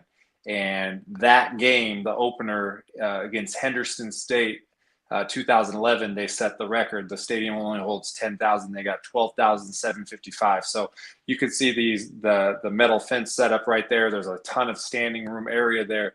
But this is, you mentioned the week 0 game. I saw them in 2022. It was on the FCS, the Thursday night of week 1. So, if I'm not going to go to a big time FBS game on a Thursday opener, I need to do something that, in my mind is going to attract eyeballs to the game that I'm going to. So this was the one I went to in 2022. This year, haven't announced, but I'm pretty sure I'm going to Eastern Washington for the Thursday opener and that red turf. So try to showcase different things. But, the stadium started out with only 3,000 seats back in 1939. They completely, you mentioned the first photo where you said you were sold on the back of it. Well, that was a whole redone west side of the stadium in 1998. They put all the football facilities in there, and now the stadium has grown to 10,000 seats. So this is one where you got to go and check it out yourself. I went there in 2022. These photos are awesome. Now, whether you like the way they did the field or not, that's up for, individual judgment. But that scene is completely unique in college football. The only place you can find it is Conway, Arkansas. and you got to have respect for that. Yeah. Yeah. I dig it. I dig it in that regard, man. Yeah. And they had a really good program for a little bit there. Now I know they're still solid, but they were really good 5-6 years ago. I feel like, yeah, maybe they were making playoffs. Yeah. They made playoff bursts and, they went, I know they played a game at NDSU, and a buddy of mine, he was a long snapper for them. I know that Central Arkansas played at Aloha Stadium a few years ago. So they have done some things. And, again, this is one where you look at where they're positioned in the FCS, and they're in a conference where you can go and you can win and you can get that automatic berth and maybe get a home playoff game. And I think this would be a really fun place to watch a FCS home playoff game. Agreed. Next we go to the Citadel Johnson Haygood Stadium, Charleston, South Carolina. First off, if you haven't been to Charleston, South Carolina, yeah, I mean, that's a great city to go enjoy. Unless you're sober. If you're sober, it's not the greatest city for you. But the Charleston, South Carolina, incredibly cool city. And then you have the Citadel there. And I've always wondered why the Charleston Cougars don't have a program. I think that one's a no-brainer. But I love the Citadel. Stump Mitchell, famous St. Louis Cardinals running back, is always the one that jumps out to me. I actually watched the game.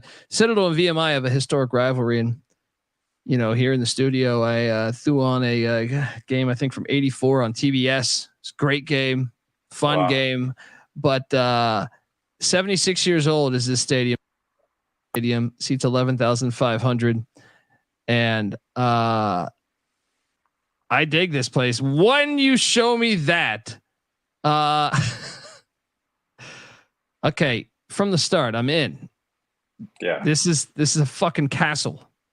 This is like Mario Brothers. You know what I mean? You're going to go in there and fucking kill King Koopa, right? You're going to go in there. You know what I mean? Like, this is perfect. This is what I'm talking about. You don't see this shit in the NFL. That is perfect. Tell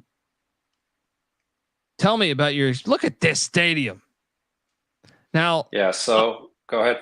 I'm saying the bleachers aren't as big on the other side. Maybe we can improve that, but man, I can tell you this, I dig it.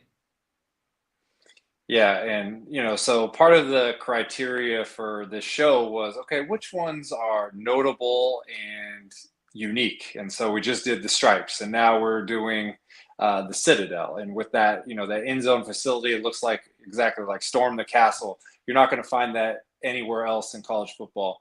The scoreboard they have is like this 5-screen thing that it all blends together when they get the right graphics. And this may be one of the best ones I've seen at a college football stadium. But first of all, I want to give a shout out to Kevin Marshall, FCS Nation Radio, hell yeah, grad of the Citadel. And this game in 2022, I met him at a game at his alma mater and got the whole royal treatment down there. So it was a lot of fun to be able to do that. This stadium, Johnson Haygood, is a brigadier general from the class of 1847. So we're talking about, a long, long time ago. And, the stadium is hosted the FCS championship in 1983 and 1984. And I know that the contract for Frisco is running out, and they've been talking about other places possibly jumping in the mix. This place is one that should be not just for the stadium, but all the reasons you're talking about Charleston. And the one thing you're mentioning about the roadside bleachers. So this stadium originally had 22,000 seats, is down to 11. Those east stands got demolished in 2016 due to lead paint needing remediation. And so they want to replace them. And now the funding is not there, but that's the reason there are no sizable bleachers on the east side. Wait, we took those away? That was just supposed to be fun. Well, fun for us, but those sticklers for like disease and stuff, they got in the way of our fun. But I really think go ahead. No, I'm sorry. I just love like half the crowd's huffing paint in the parking lot, but it's okay. What were you gonna say?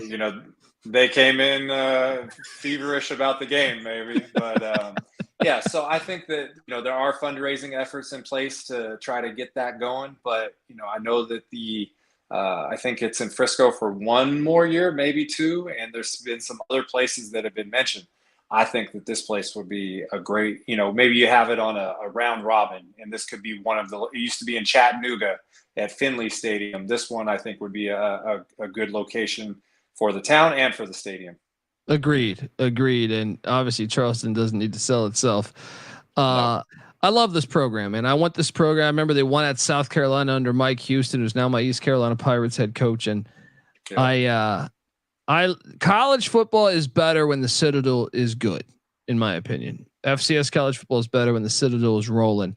So would love to see it back going.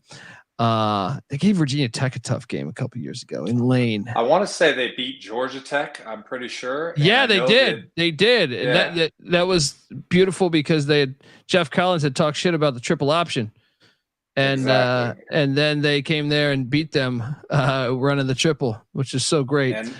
And there's a famous game against Alabama where they had them like for the first half very competitive too in there. So yeah, they had a distinct style and nobody wanted to see it. And, when you go down there, they have, first of all, they think this is a really good stadium. Like the fans in Charleston really like the stadium, and there's good reason for that. And then, if you can they went 0 for last year. They didn't win a game. And so they have Coach Drayton there, and there's a lot of pride to get this program back to first respectability. And then, SoCon there's been times where people can jump up and maybe they can in a year or two make a jump up and be back in the thick of things. But, you can see these scenes right here. Like that's what's fun about college football. We have a few schools that have this kind of setup where you can see these scenes with, military and all of that. And it's very special. Yeah. Unbelievable. Look at that scoreboard that you're talking about.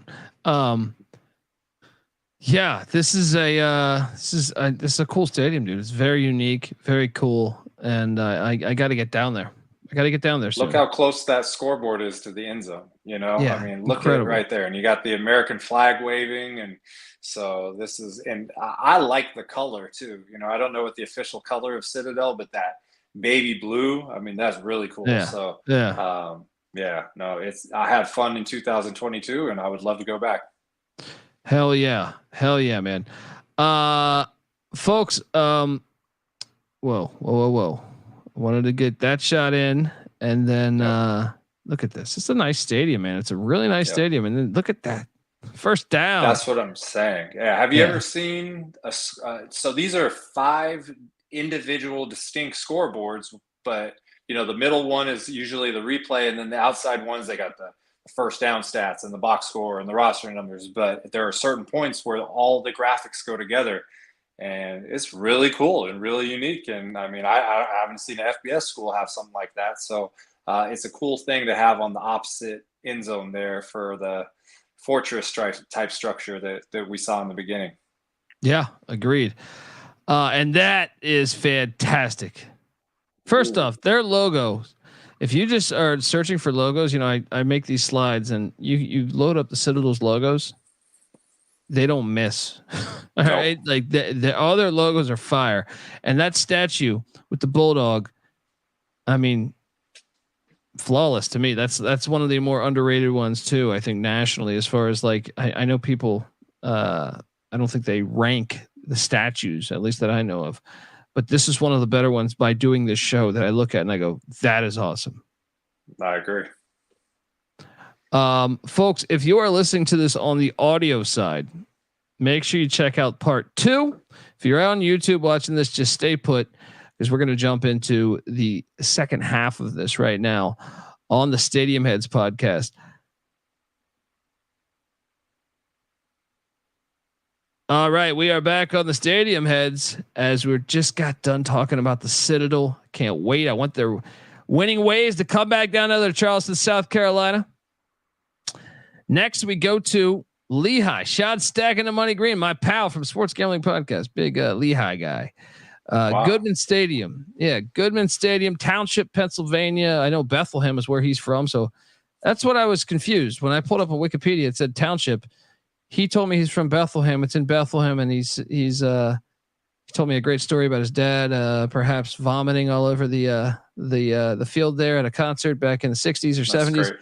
But or maybe it was the 80s. I don't remember. But 36 years old, seats 16,000, and let me tell you, we keep like if you come to SGPN Studios in Los Angeles on a Saturday, normally, every once in a while they'll get pushed off because of how many good games are on. But most of the time, we'll have a TV dedicated to watching the Lehigh.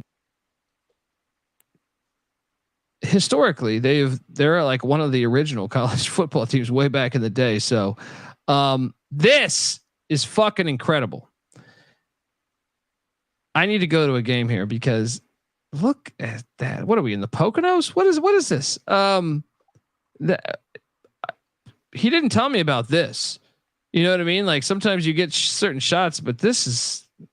Tell me about your travels here. I know you didn't go for a game. I threw a shot from the game in this mix, but yeah, this place is awesome. I know historically, like I said, I think they're like, if you look at like the first 20 college football games, I think Lehigh played one of them.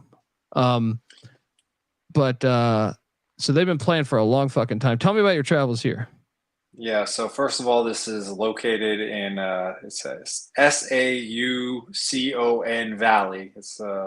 And it's obviously the campus is surrounded by wooded hills. They say it's South Mountain, but the reason that this is in this episode is because of these pictures. I'm a stadium nerd, and even before, I started doing FCS travel, I knew about this place. And so I made a couple stops there. These photos are from 2022, and you're right. So the most played rivalry in college football history is Lafayette and Lehigh. They've played 159 times, and that's more than any Ivy League combination out there.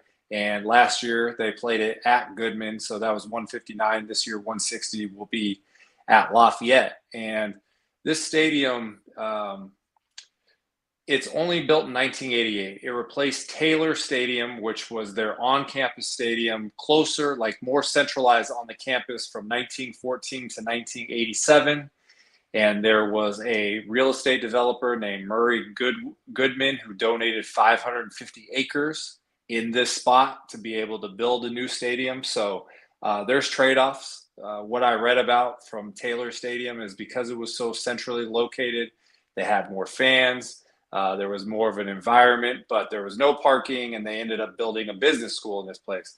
Well, this one is, the field is a little bit further from the bleachers. The stadium is a little bit further from campus. But when you're talking about, I didn't know about Taylor Stadium. I never went. It's 1987. But when you look at these photos, how do you not think automatically I want to go see a game there? And, from the grass being cut like that to the green hills in the background to knowing this is the the school that has played in the rivalry that's the longest existing in all of college football, like just checkbox. I need to get there myself, and I have a game planned week 4 at noon. I think they play Princeton, and that one is on my schedule right now. So if things hold, I'm going to be checking this off my bucket list here in a few weeks. Dude, it's perfect. This is a great stadium. Look at this fucking stadium. It's a great fucking stadium. And, we talked about when we did the Ivy League, how a lot of the history of the Ivies, they're not winning as much. And, the Northeast is kind of, not as prestigious as it once was. And we think about this stuff. But when you rattle off some of these stadiums, I know Holy Cross Fitton Field is like 1908 it was built. And you got Lehigh with Goodman Stadium. And I went to New Hampshire, and their Wildcat Stadium was nice. And so there's still a lot of great spots up in the Northeast, even though we're not seeing them at, ESPN primetime on Saturday night. Like, you look at this environment, and this is one that you would be willing to dedicate an entire college football Saturday to come watch a game here. And like I said, I'm excited to see it. And I'm also, as we talked about in the beginning, like, educate people. So I know about this place, and a lot of other people know about it, but some don't. And when you see these pictures, maybe it'll inspire people to go check it out themselves. Yeah. I mean, and what do we got here with this goalpost over here on the left-hand side? That's a good ass question right there. So there's a goalpost in the parking lot, and I was assuming it was their old field. I guess, but there's also a parking lot there, so maybe it was the old field. But this is not Taylor Stadium because it's a different place. But maybe there was a practice facility or practice field out there, and then they left the goalpost and put a parking lot there. But you know, if you're that you got picked to try to kick a field goal at halftime to win, Dr. Pepper for a year, go out and practice in the parking lot before. That's for that. Rob brings up a great point. Fantastic tailgate spot too. You could say, dude, I tell you, especially like you could watch the game and say, I can make a kick better than that guy. Oh yeah, prove it. Oh yeah, before we go home, I'll kick a 20-yarder.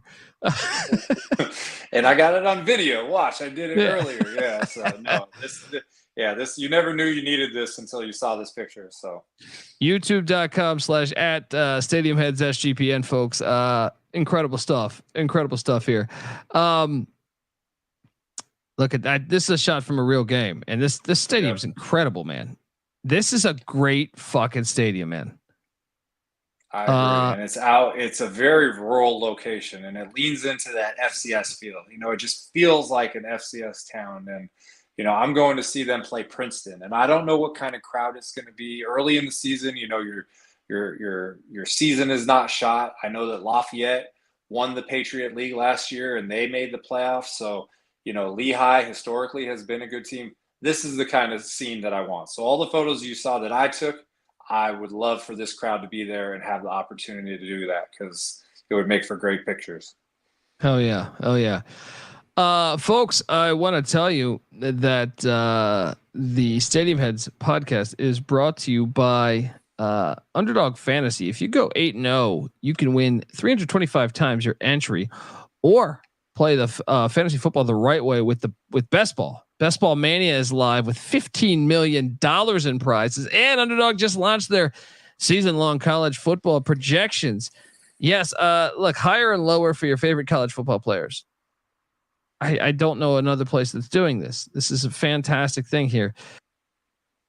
And you could take the higher, like I'll do it right now. Let me place one right now. Let's have some fun right here.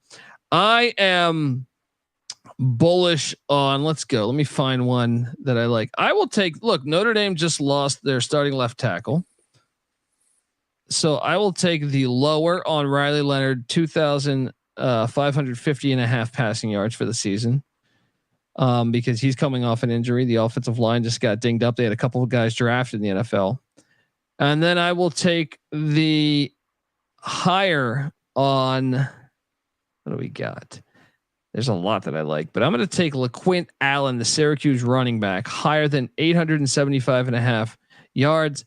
Let's throw in, look, I'll even add a third. Hang on. Let's add a third.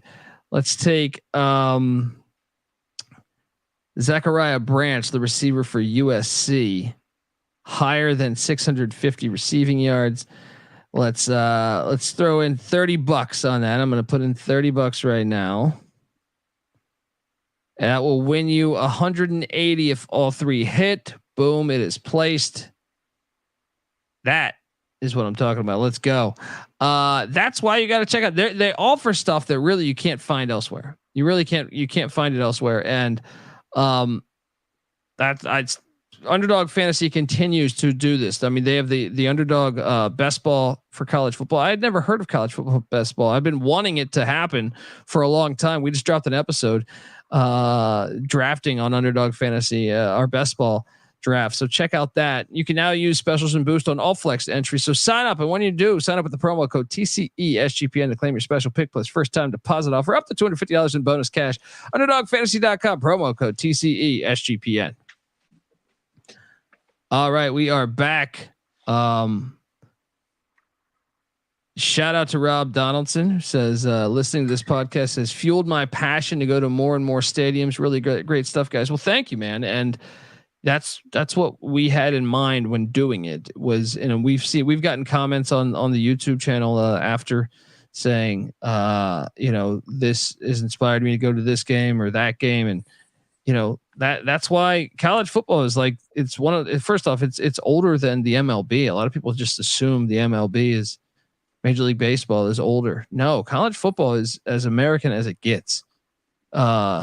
It's one of the original sports America provided. So get out to a game. It doesn't matter what it is to me. Like, if sometimes I feel like we've become such a corporate society, you think, oh, I got to go to the national championship game or some big time. Like, no, you have it within you, around you. It might not be on the Division I level or the FBS level, but it's there. Go check it out. Support it. I got to get to Lehigh Stadium. This photo is incredible, man. I know it's not yours, but I'm saying it makes me just want to go. Yeah, no, this is high on the bucket list, and I want to echo your sentiments about traveling to places. And the good thing about college football is there's something that will fit you. If you love Power 4 football and you love 100,000 seat stadiums and you want to see Goliath versus Goliath, you can go to that. If you want affordable prices and good atmosphere and good stadiums and good talent, and it's not like going to cost you an arm and a leg, there's G5 football.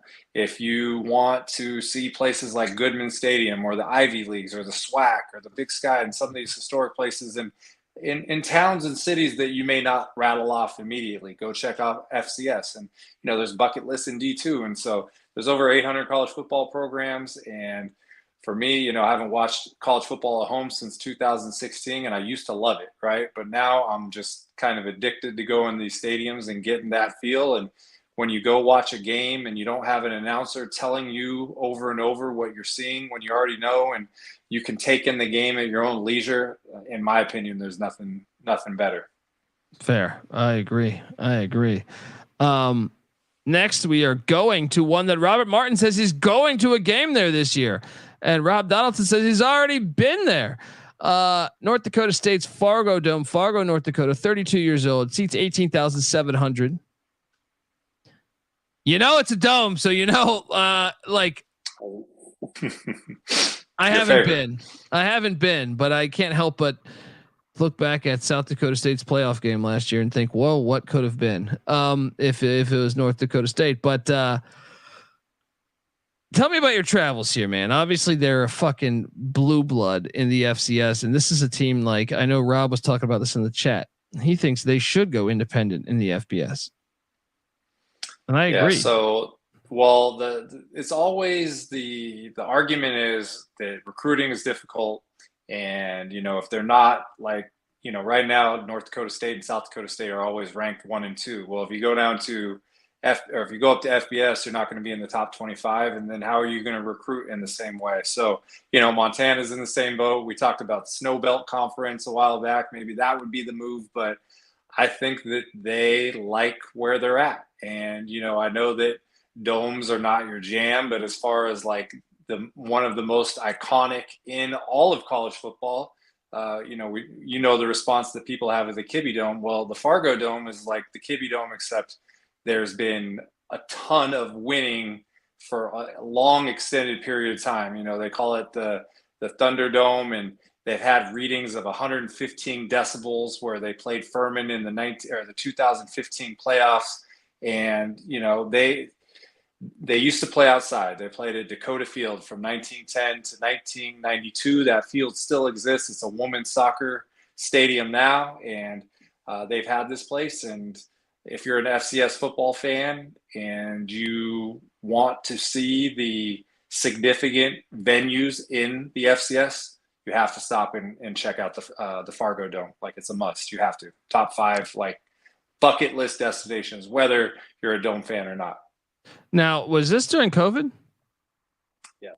So okay. This was 2021 versus Youngstown State in the spring of COVID. Yes. I was wondering because I was like, I know they pack a better crowd than this. What I mean? You see the separation there.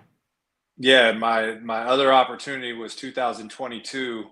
That was the same weekend. They had a Friday night game, and then South Dakota State had a Saturday game. And the South Dakota State game was the coldest sporting event in the history of South Dakota. And I got snowed out. They closed the freeway, and I could not get to North Dakota State. So, that was going to be my opportunity to watch a semifinal game. That was incarnate word. That was after they beat Sac State 66-63, like everything lined up. And then I got snowed out. So huge disappointment, because these are the only photos that I have in the Fargo Dome, which is a COVID crowd. So I, along with other people, I need to go back and do the real thing myself.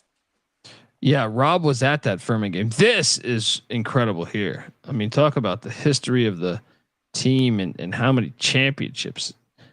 This is great. Carson Wentz, Easton Stick. I mean, they've turned into quarterback Trey Lance. They have a big game at Colorado week 1, but hey, they've won at Iowa. They've won at Kansas State. And this is all in the past like 15 years. They've won at Minnesota, I think twice.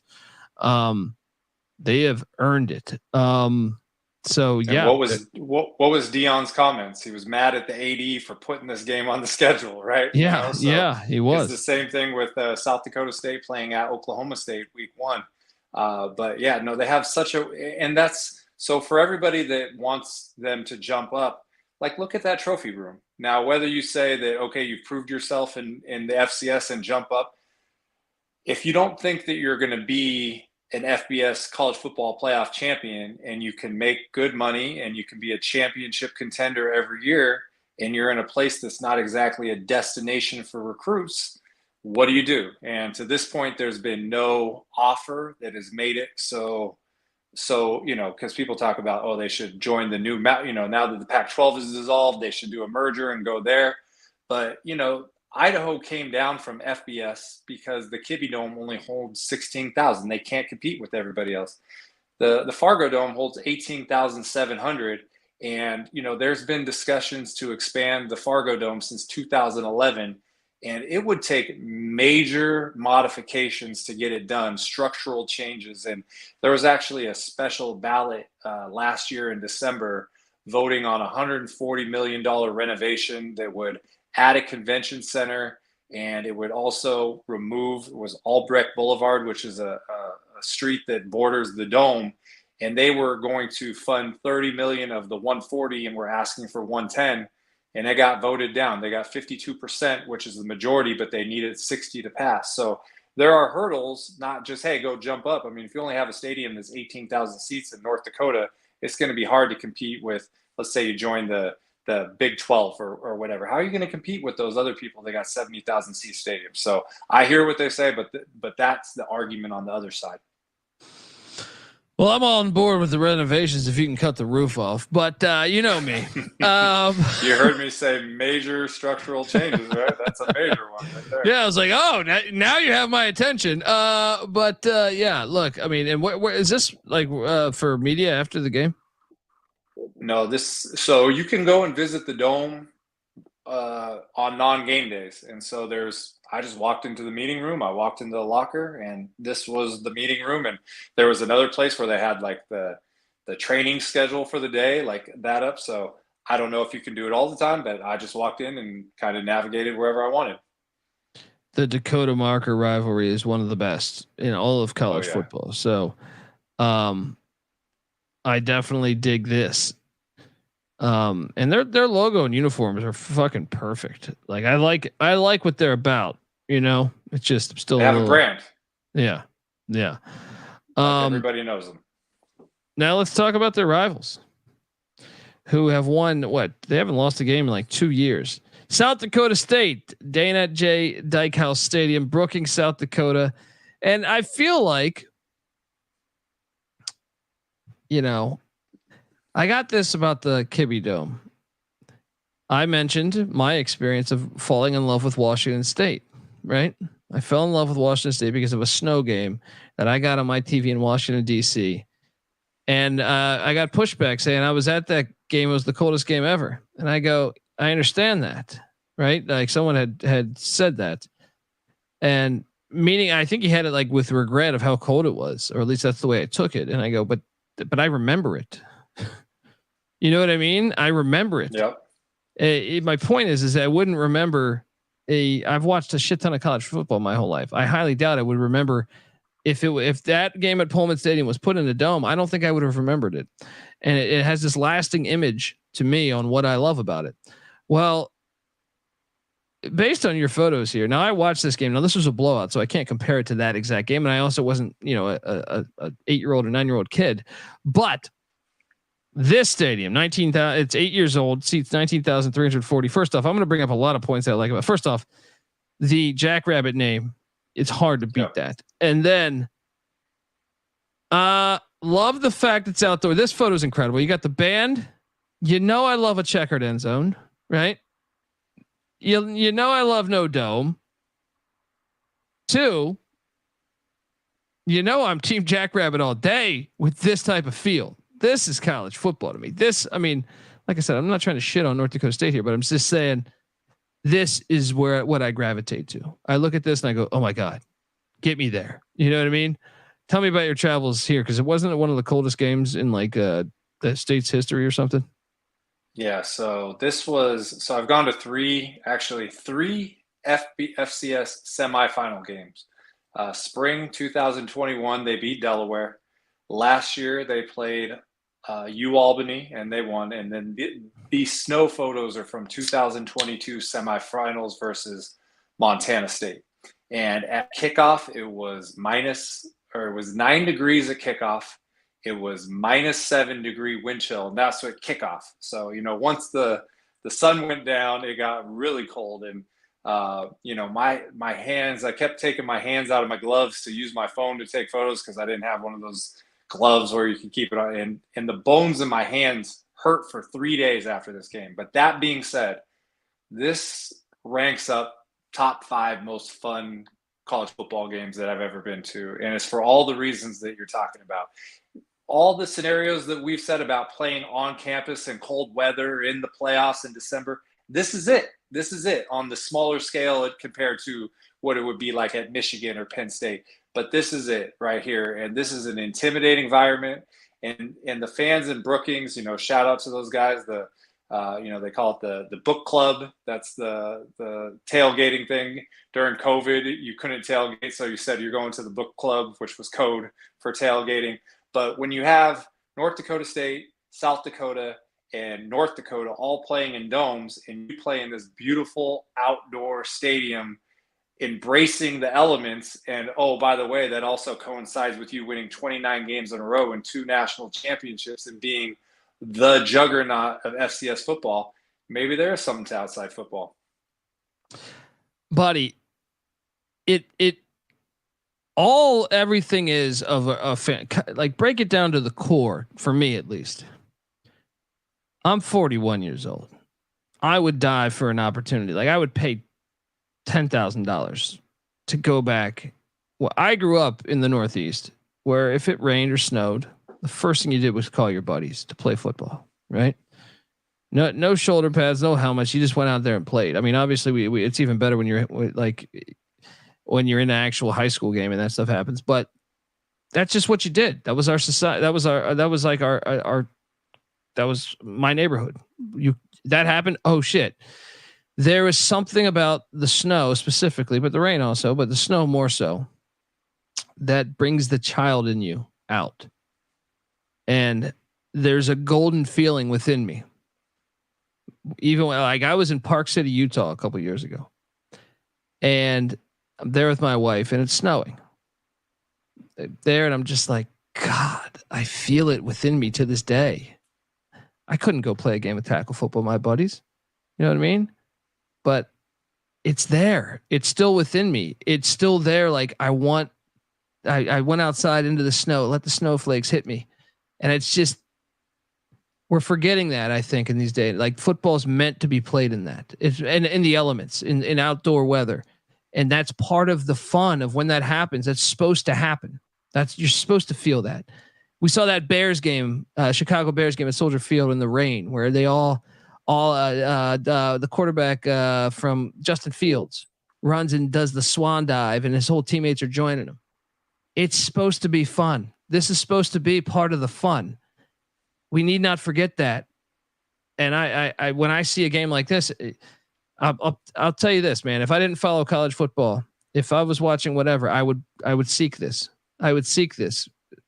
Honestly, like me and my brothers, when I didn't know anything about South Dakota State football or whatever, like Marshall stands out to me in my mind because I would seek them out because I remember games in the snow. Same with Washington State. Anytime there's a snow game, we go to watch that. When you had one TV back in the day, when you only had one TV, I'd get a phone call from a friend, 20 houses down. Hey, turn it on ESPN2. Air Force games in the snow. Oh my God, really? Let's go. Let's put it on. I can't hammer that enough. I love this though, and I want to get to the stadium because they have the checkered end zone too. That Robert's talking about in the chat as well. Everything about it is perfect. Yeah, and I echo everything you're saying, and I think I had a credential for this game, and I went into the press box, and you thank people for the credential, and you find out where your spot is. But after that, I never went back in there, and it was cold. Like this is the coldest I've ever been at a football game. But in the same way, when you and I talk offline about old YouTube games we're watching, what do we seek? We're looking for the snow game or the rain game. And I think that fans today are, I'm going to say scared to go in this environment because they don't know what to expect. And I think that if you can get up to get in those bleachers, embrace the elements, and it makes it even better when it's a consequential game like a playoff game. You're going to associate this as a fun place to be, as you said, to seek out in this environment. Like last year I went to Central Michigan during Maction on Halloween, and it snowed like hell. And you saw the photos that we did during the Maction episode. That was awesome. I've tailored my 2024 schedule where the last week of Maction, I'm going to be at Central Michigan, Eastern Michigan, and Akron. I'm expecting one of those to be a snow game in the same way. And the FCS even plays 3 or 4 weeks after that when they do these home playoff games. So, they invested in this place, and they purposely did it outdoors because this stadium is built on the same grounds as their old stadium, Coughlin Alumni Stadium. 2015, it was in a state of disrepair. They knocked it down. They put the money out. They built a beautiful outdoor stadium. And in that, they got the return on their investment. They're 53-7 at home in the history of the stadium since 2016, 14-1 in the playoffs, and won 2 back-to-back national championships. And now they have not only a team that nobody wants to go play, but they have an environment that people are scared of. And that's the ultimate home field advantage right there. 100%, man. Know your advantage. That is your advantage. That is your advantage. Is you're located in South Dakota, right? And I don't know. It just makes me think about like, what's that?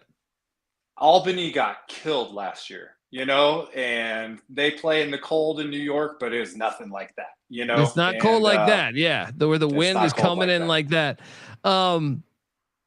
It's like the Fog Bowl.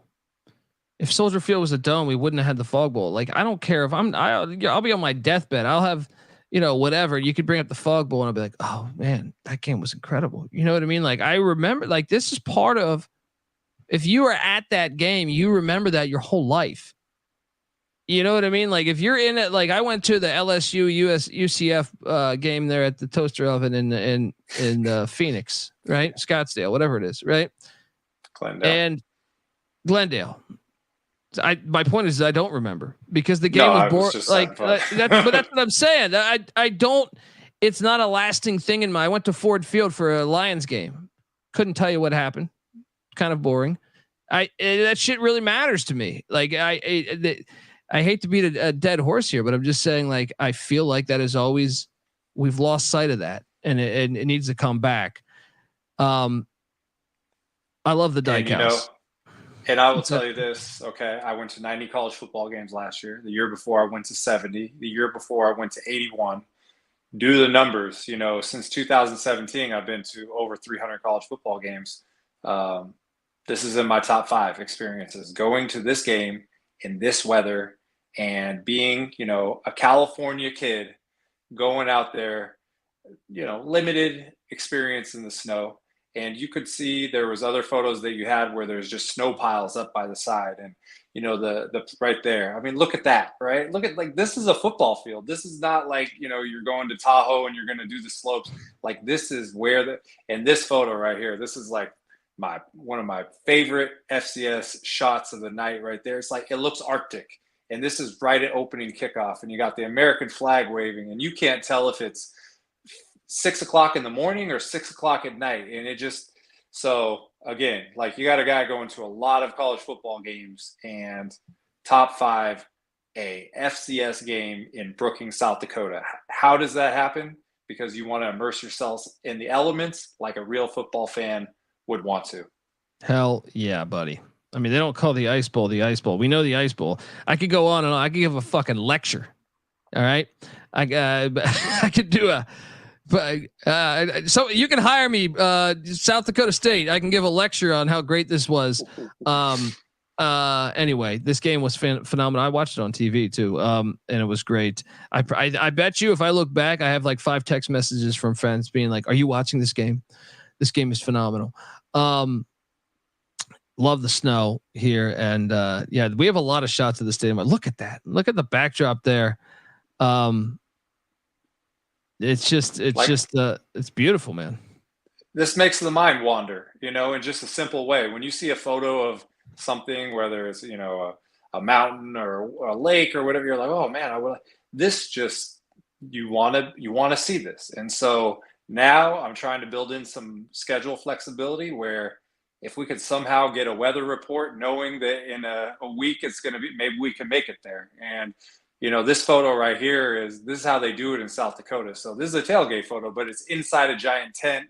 They got it all enclosed, so you don't get that wind hitting. Like, these are pros. And, I'm fortunate to have been up there 3 times, and South Dakota State fans are great.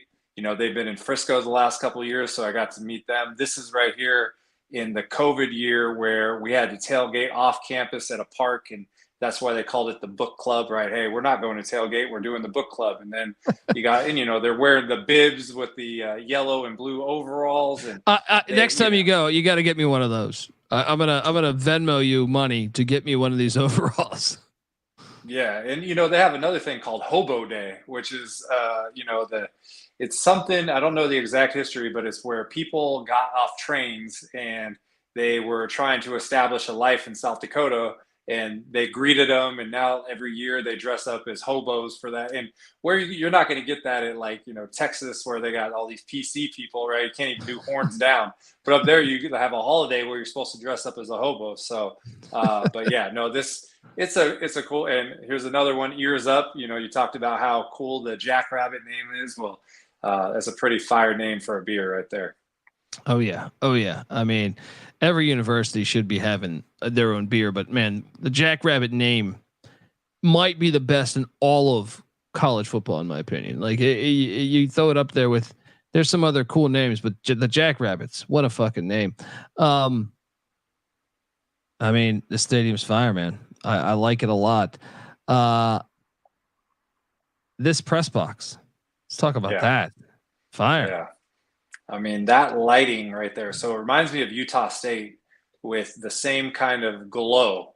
And, I talk about, there's a night stadium or a day stadium. This is both. And again, I want to say this is somewhere around like December 14th, outdoor on a Friday night in Brookings, South Dakota. And that's a pretty good crowd, and they just did it right. So like I said, they knocked down Coughlin Alumni Stadium, which was their home from 1962 to 2015.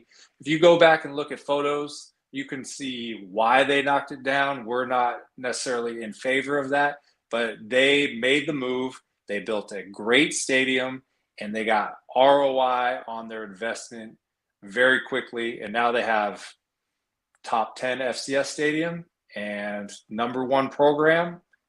And they got all their guys coming back, with Mark Gronowski going for a 3rd straight national championship.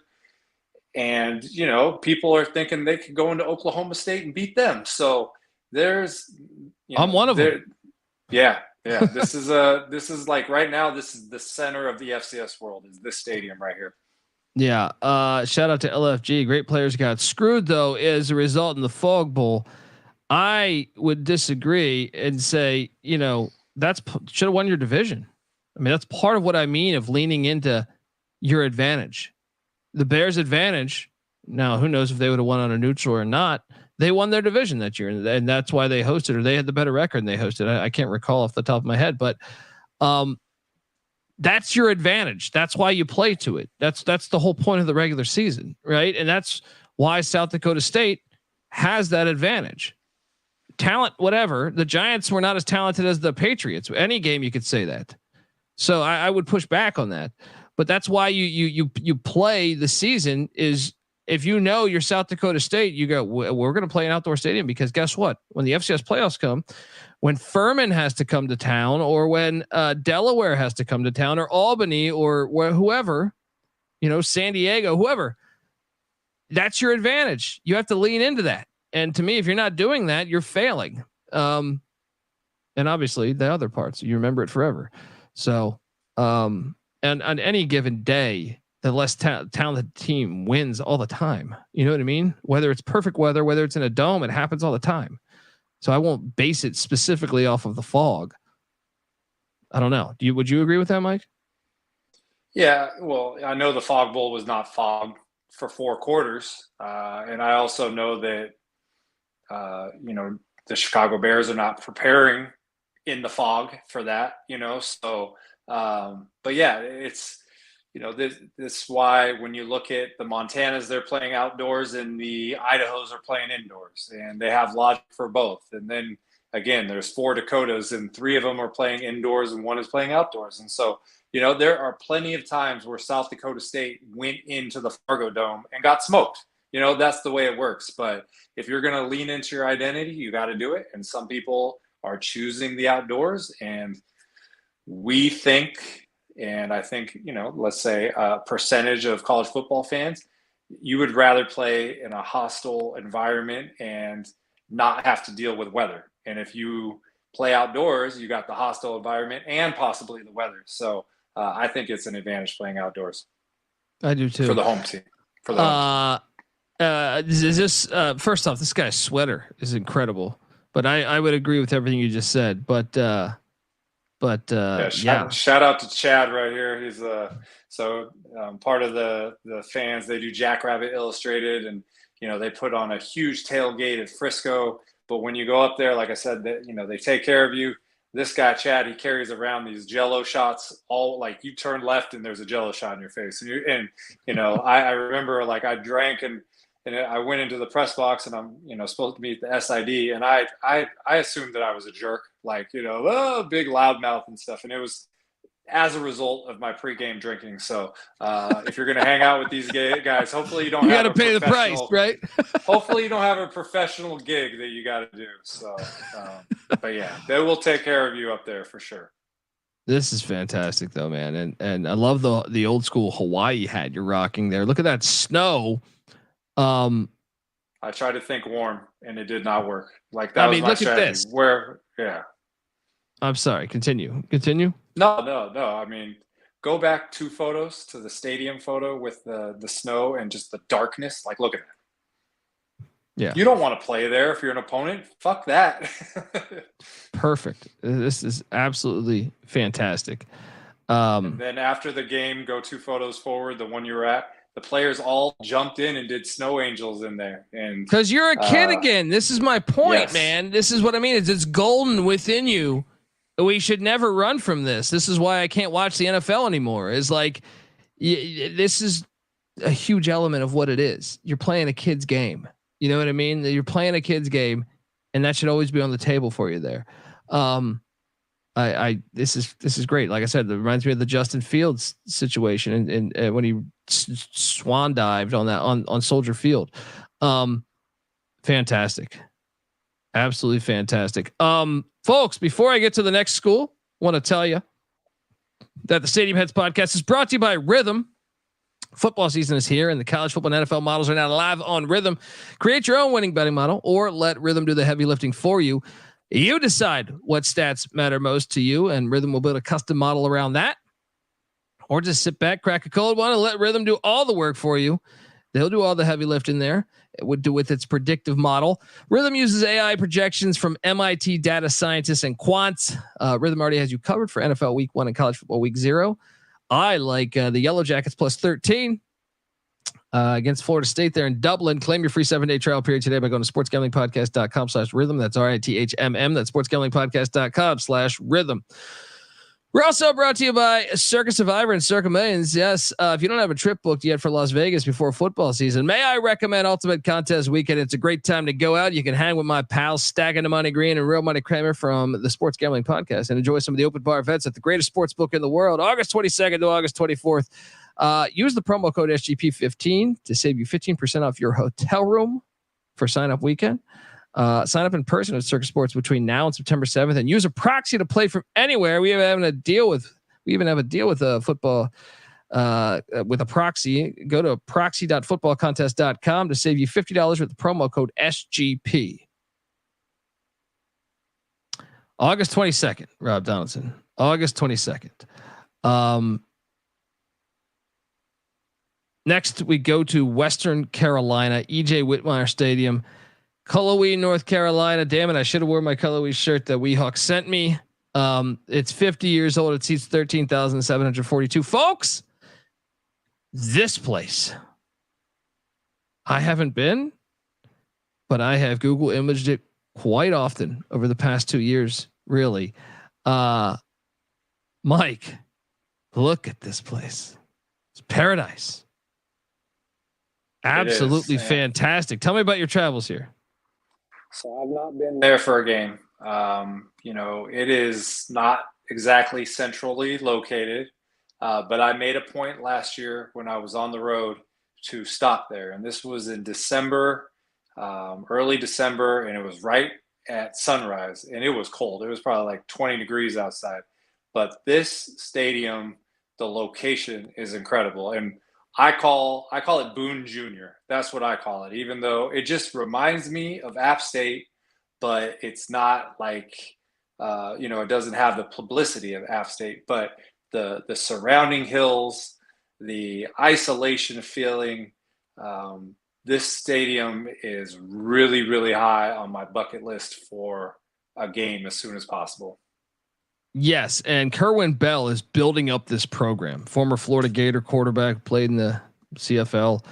This program, they were if they had won the final game of the season, they would have made the FCS playoffs last year. They got upset, but Weehawk, shout out to Weehawk. Like I said, he sent me some shirts, but also he lives so close to the stadium. He was texting me earlier today saying that he can hear the band practicing for the games when he sits on his deck. That's cool. Dude, he'll tag me. He has like a Great Pyrenees or two, the dog, and he'll tag me because he'll go walk. Like he must live so close that he walks the dog right here, like right within the stadium. And yeah, I'll get tagged throughout the summer, or not really throughout the whole year, with like, hey, look at the stadium right now. And every time I'm like, holy fuck, I gotta get to Cullowhee, North Carolina, up in the mountains. This place, come on, man. I mean, they got a gem.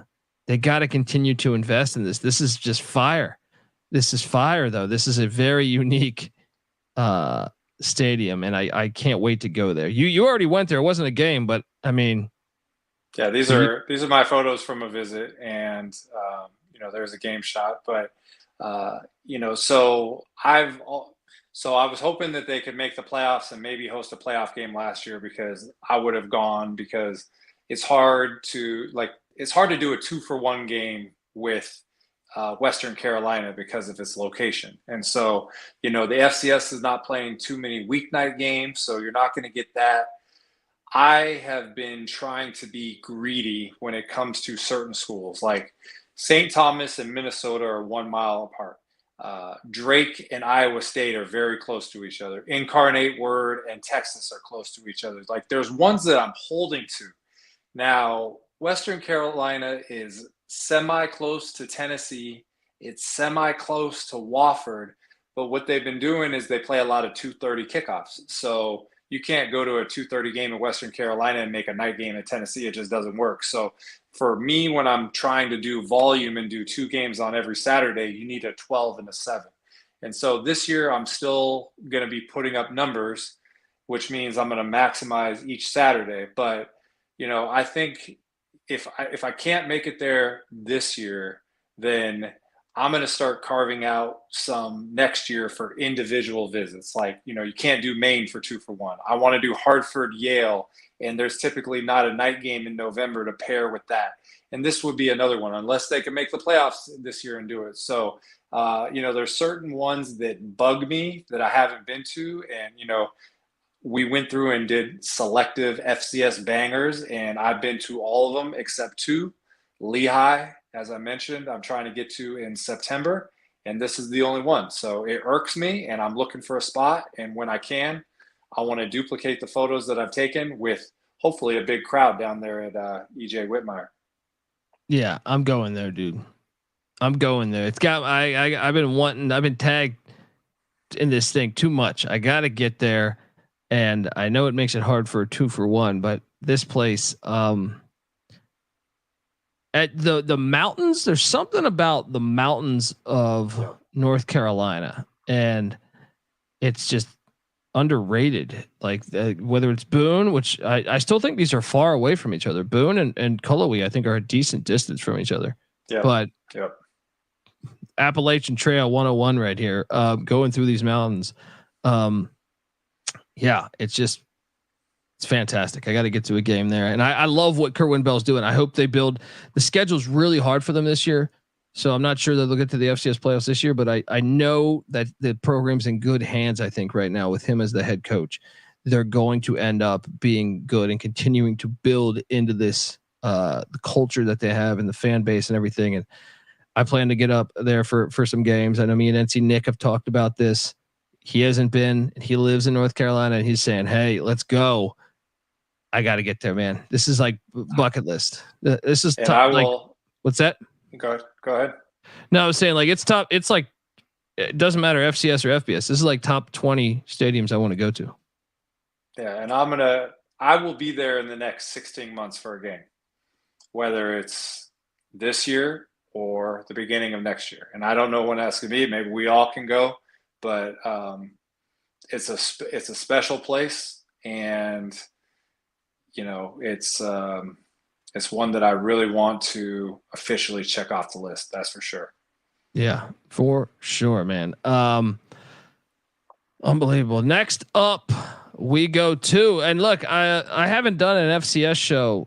The FCS College Football Experience, my co-host was having some family issues, so we haven't done a lot of our previews.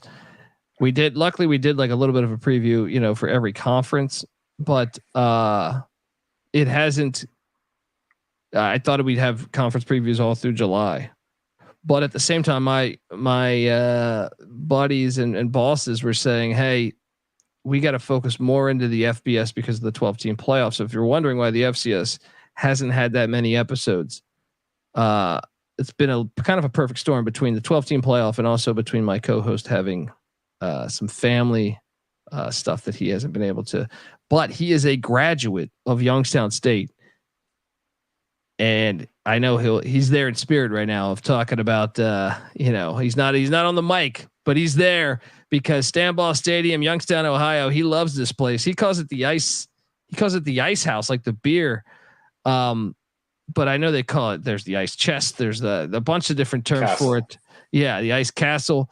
And how about, let's just talk about the FCS mascots are just way better than the FBS. You got the Penguins, you got the Jackrabbits, you got there's a lot of great mascots there, or great nicknames. Stanball Stadium, 42 years old, seats 20,632 people. I, the watcher, saying that that Penguin looks very evil. I love this here. From the outside, it definitely has a different look to it than most, I would say. And then you get to it, and boom, it's a beautiful stadium, man. Tell me about your travels here. So I've been there once for a visit and once for a game. And that first shot you showed of the exterior.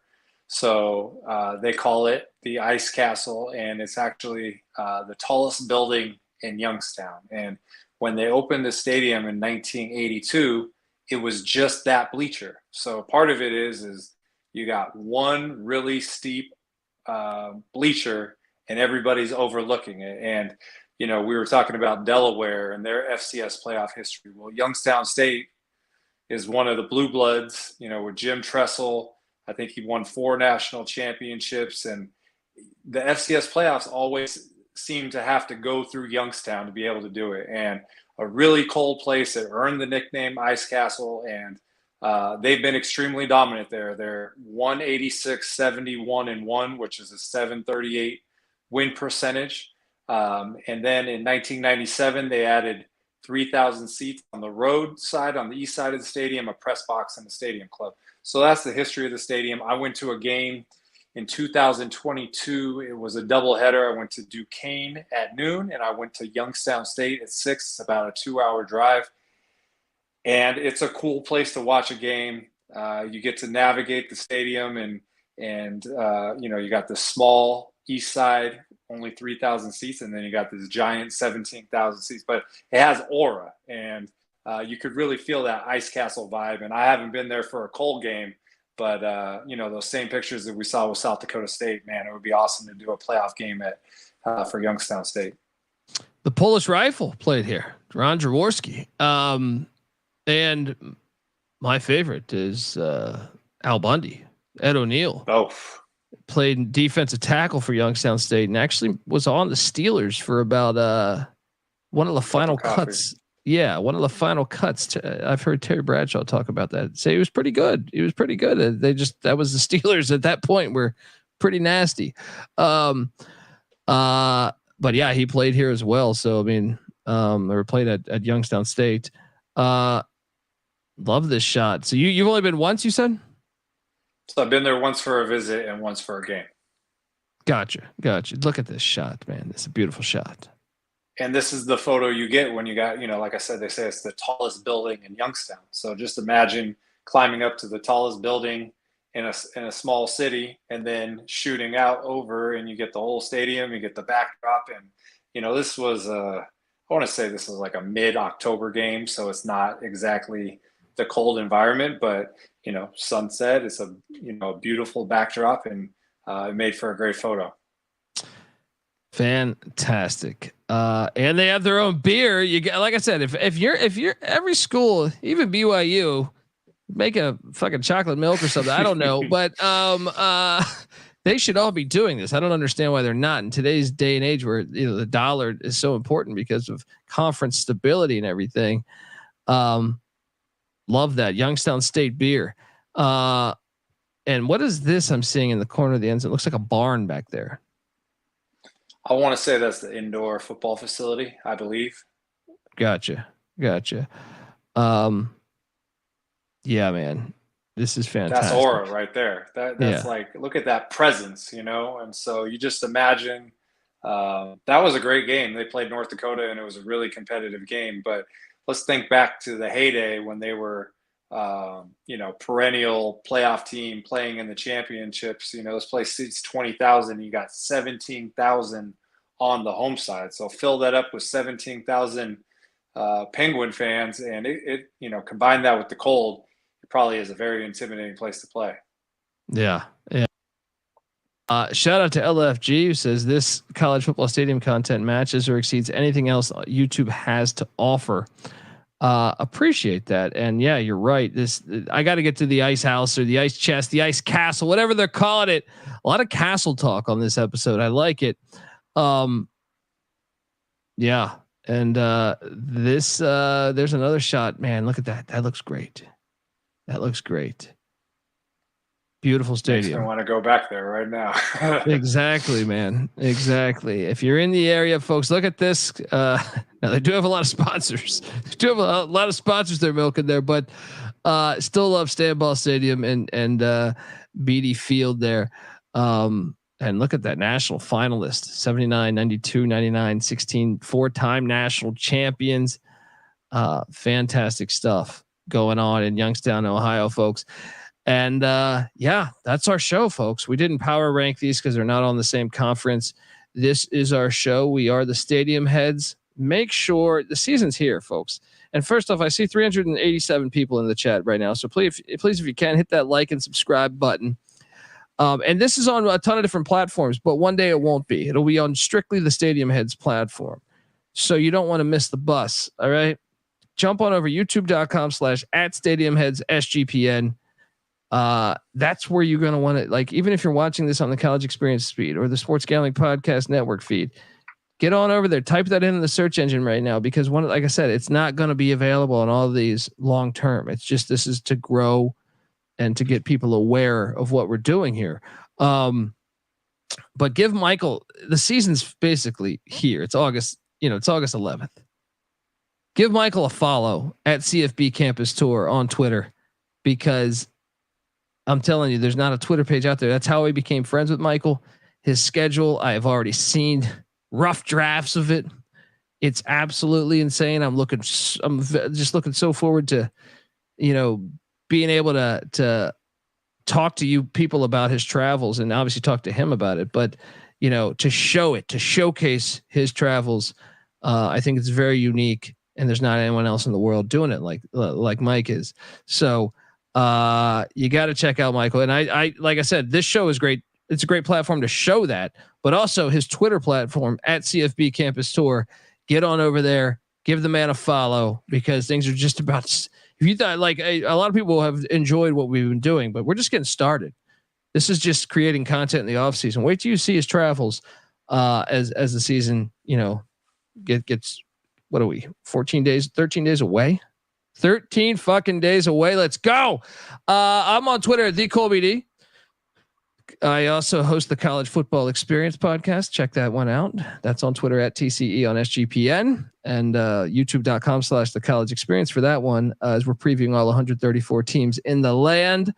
And check out all of our other stuff. Like I said, the FCS College Football Experience, College Basketball Experience. We had someone tweet us this week saying, are we doing this for college basketball, Michael? And I'm like, damn, he's got, I've seen his travel schedule for football. To think to lace 363 basketball teams inside of that. Now, who knows what the future will hold, but I did enjoy that tweet. Are you doing this for basketball too? But the seasons are played at the same time for a lot of the part. So we can't, but we certainly will. I know Michael was at Cameron Indoor and other stadiums, Notre Dame Stadium, you said you went to today. So I'm sure you'll get some crossover there. But maybe also in the future, we could seek some stuff out and educate you there too on that. Folks, check out all of our stuff. The season's here. All right. And we'll be back next Sunday to talk more. Till next time. This is the Stadium Heads podcast. You better start thinking about yours. And we are out of here.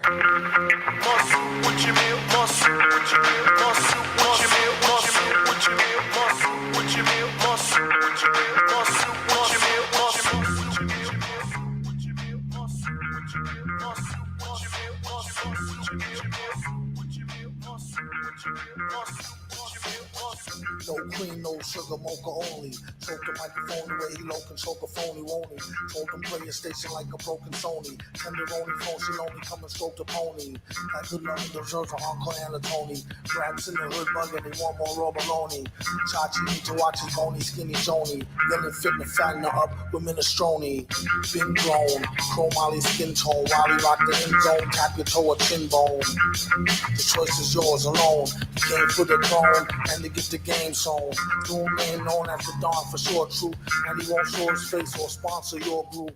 He sneak up and throw you for a loop. She picked up, speak up if you want some more soup.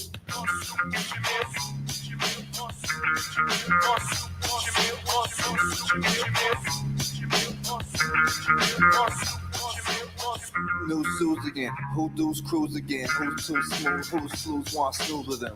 No surprise, no new news to him. Here's a light bulb, now how many of you screw this in? I do better when it's less team effort. With an old blue sweater, I'm a less clean dresser. Full circle, back to the drawing board. Mike by the mirror, I'm the best I ever saw record. Smoking doom, get it sewn like an open wound. Two signs, up in the lab will make it go kaboom. They said don't mix those two properties together, probably end up with some empty eye sockets or whatever. I'm only here to hunt pleasure like some treasure. Never from a whack pack of bitches like the Heathers. After this, you better owe them for some loot. You freaks, what the fuck would make me want some more soup?